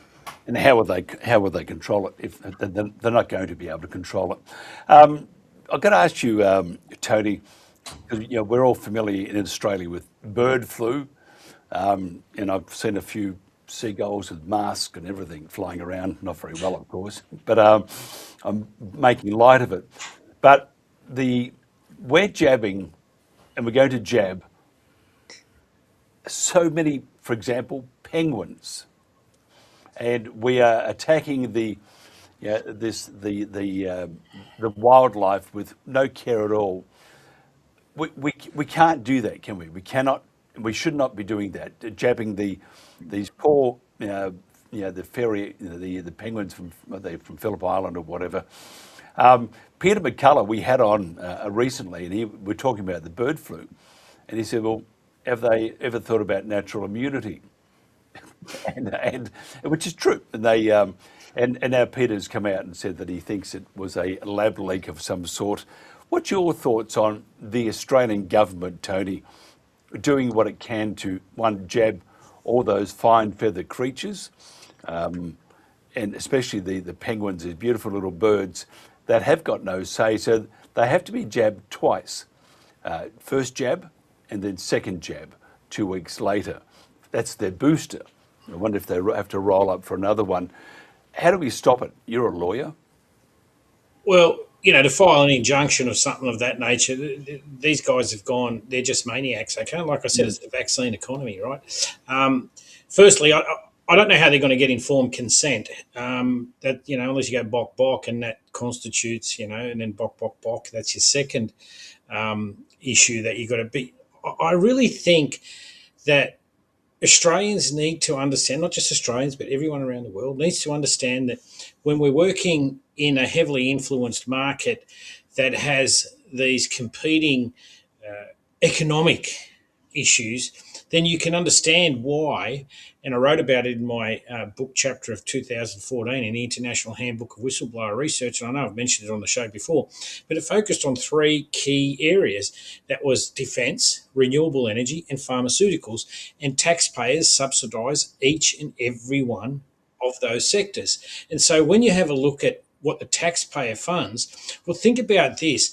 One of the most lucrative markets in the world is tapping into a subsidy base of a taxpayer. Okay, it is lucrative. And how do I do that? Well, I create panic, I create fear. Now I can get the taxpayer to subsidise what's happening. So when something doesn't work, and this is what I've been trying to pass since 2014, 2012, when I was with the ANU, Australian National University, at Faculty of Law and Medicine with the late Professor Faunce. He was such a lovely man. We were talking about nanotechnologies and that all the way back then. But the key question is this: okay, if something goes wrong, how does the taxpayer, how is it compensated? So if I say this is going to reduce the death rate or, severe infection by X, A, how do you measure that, number one? And number two, if it doesn't achieve what its milestone is that was presented to the population with respect to the level of subsidies, and it's in the billions, it depends on what country, and it could be in the hundreds of billions or even $1 trillion. But the point I'm trying to make is this, is that when it goes wrong, what's happening? And so here we see a vaccine economy now taking over every aspect. So you've got the cows, you got remember the Hendra virus that was coming around? They had the horses. They've got the penguins and the birds now. And look, good luck in catching all the birds. That was perhaps a bridge too far on their part. But when you find economies are involved, you're not looking at safety, you're not looking at public health, because remember, it did not stop transmission. That was confirmed in my case before anyone talked about it all over the world. You had all these people coming around, and the state expert, Professor McCartney, said it's not stopping transmission. Therefore, it can't confer immunity. It didn't stop the hospitalisations, and it didn't stop the deaths. So how is it measurable for a taxpayer to get value for money in these circumstances? I've put this bill to every senator in Australia. I think only one or two have responded to that, thinking, wow, this could be an idea, because remember, it's the taxpayer, regardless of being Irish or whoever you are, it's the taxpayer who's paying. It's not the government, because the government doesn't have any money. It's our money, and they live extravagantly with it, and they're spending it on these projects. When you have a look at what Peter McCullough said, he's a great guy. I spent a few days with him over there in Texas. But I think at the end of the day, when you actually have a look at it, the way we're progressing, we need to understand, as Dr. Jerry Waters and Joe have indicated, this idea of natural immunity and allowing the body is a fantastic mechanism at fighting for survival. It is one of the best mechanisms we got. And as Jerry, I think, I really didn't know what until Jerry said it a moment ago, like 80% of what we do, we can actually fight ourselves. And I totally agree with that.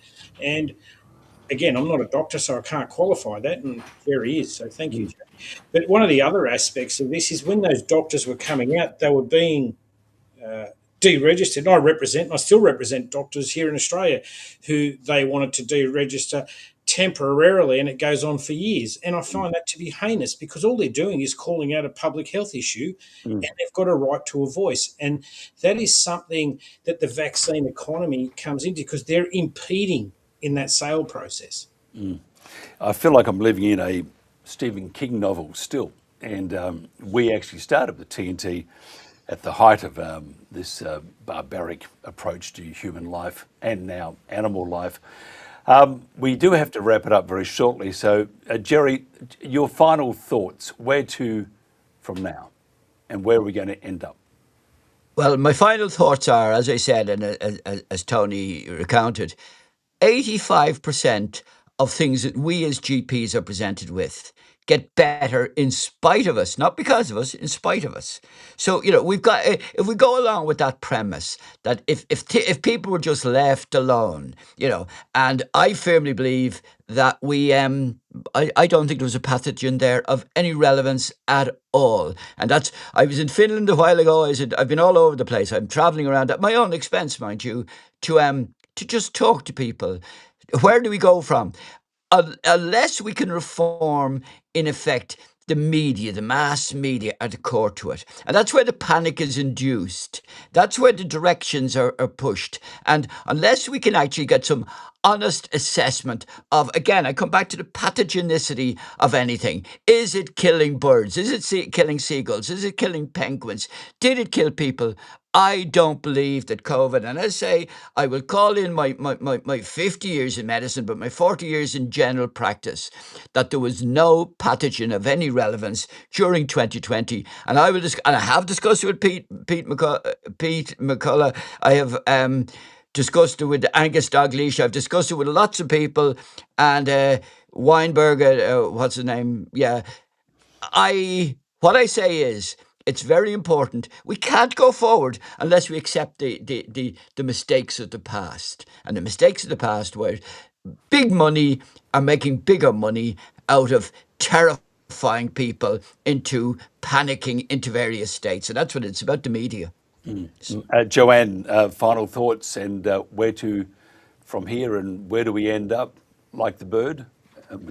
Fried chicken, maybe. It is crazy that we're considering protecting wildlife from disease by doing mass vaccination programs, especially endangered wildlife. Any wildlife, we don't know what the long-term effects of those are going to be. But that ain't clear what the long-term effects are.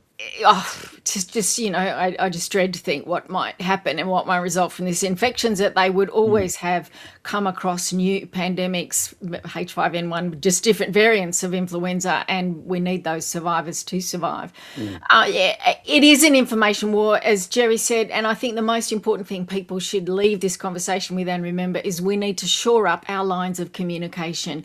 They win every time a propaganda story goes unquestioned, goes unremarked, and spreads. And obviously it's very hard to get our message out, but every person we tell, every message we send, it helps to spread the word that there is another side to the story. It helps to open people's eyes to the fact that the media is feeding them a very one-sided loop.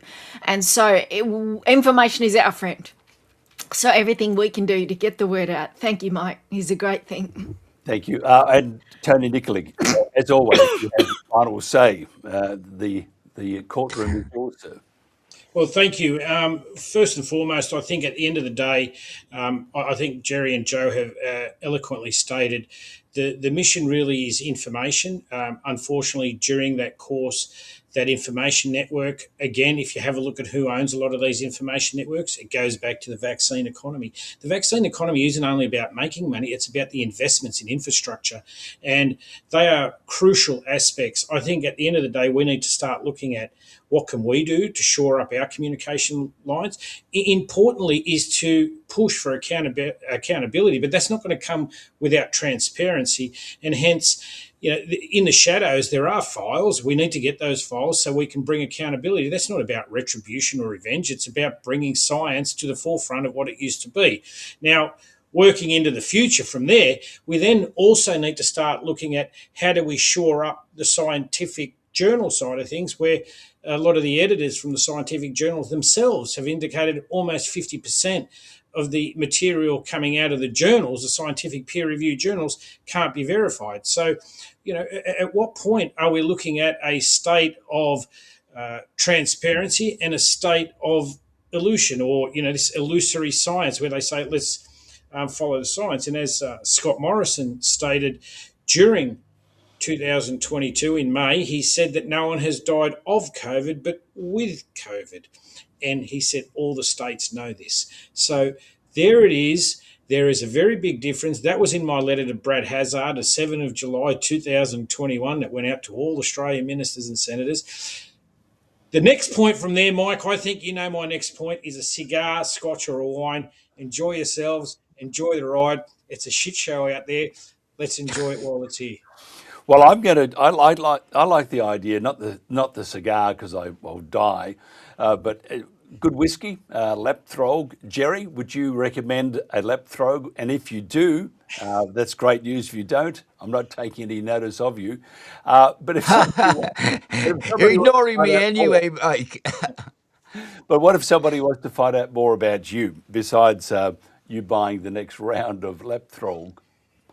Oh, well, hold on. I've been suspended by the medical council. I've no earning potential, so I will have to sponge off the rest of you. I've spent my life sponging off people. But no, I'm on Twitter. I've got 56,000 followers on Twitter, and it's Dr. Gerard Waters, Oturisk, Oturisk, and that's where if you want to find out about the rubbish that I talk about, or the rubbish that I spew out, that's where you can find me. It's not spewing, it's actually very valuable. And I thank you for your time. Joanne, author, blogger, speaker.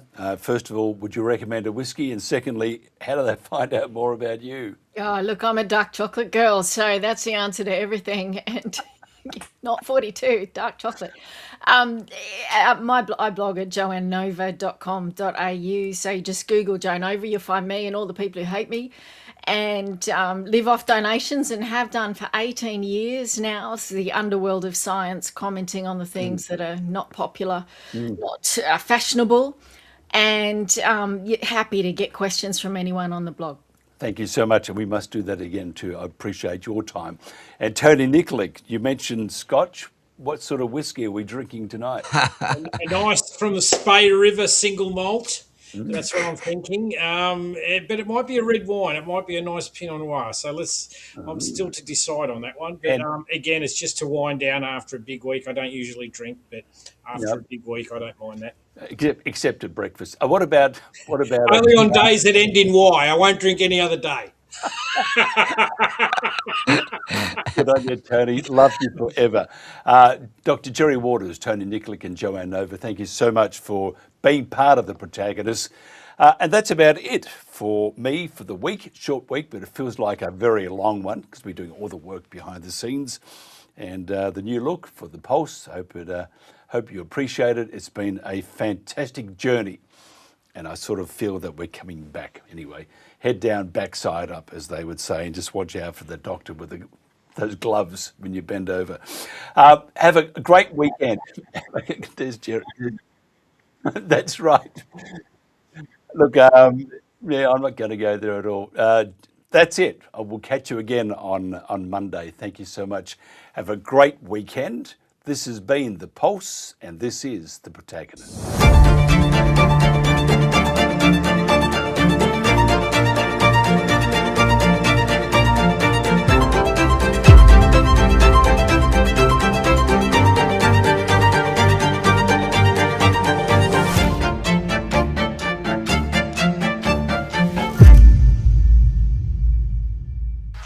The common housefly, caught in the clutches of the spider's web. Every move it makes just makes matters worse. Then, dinner time. Feast on the captivating stories, videos, and helpful information on our website. Whoa. Dinner's ready. Oh, man. Escape is futile. Just one more video. Get stuck in our web at thepulse.today.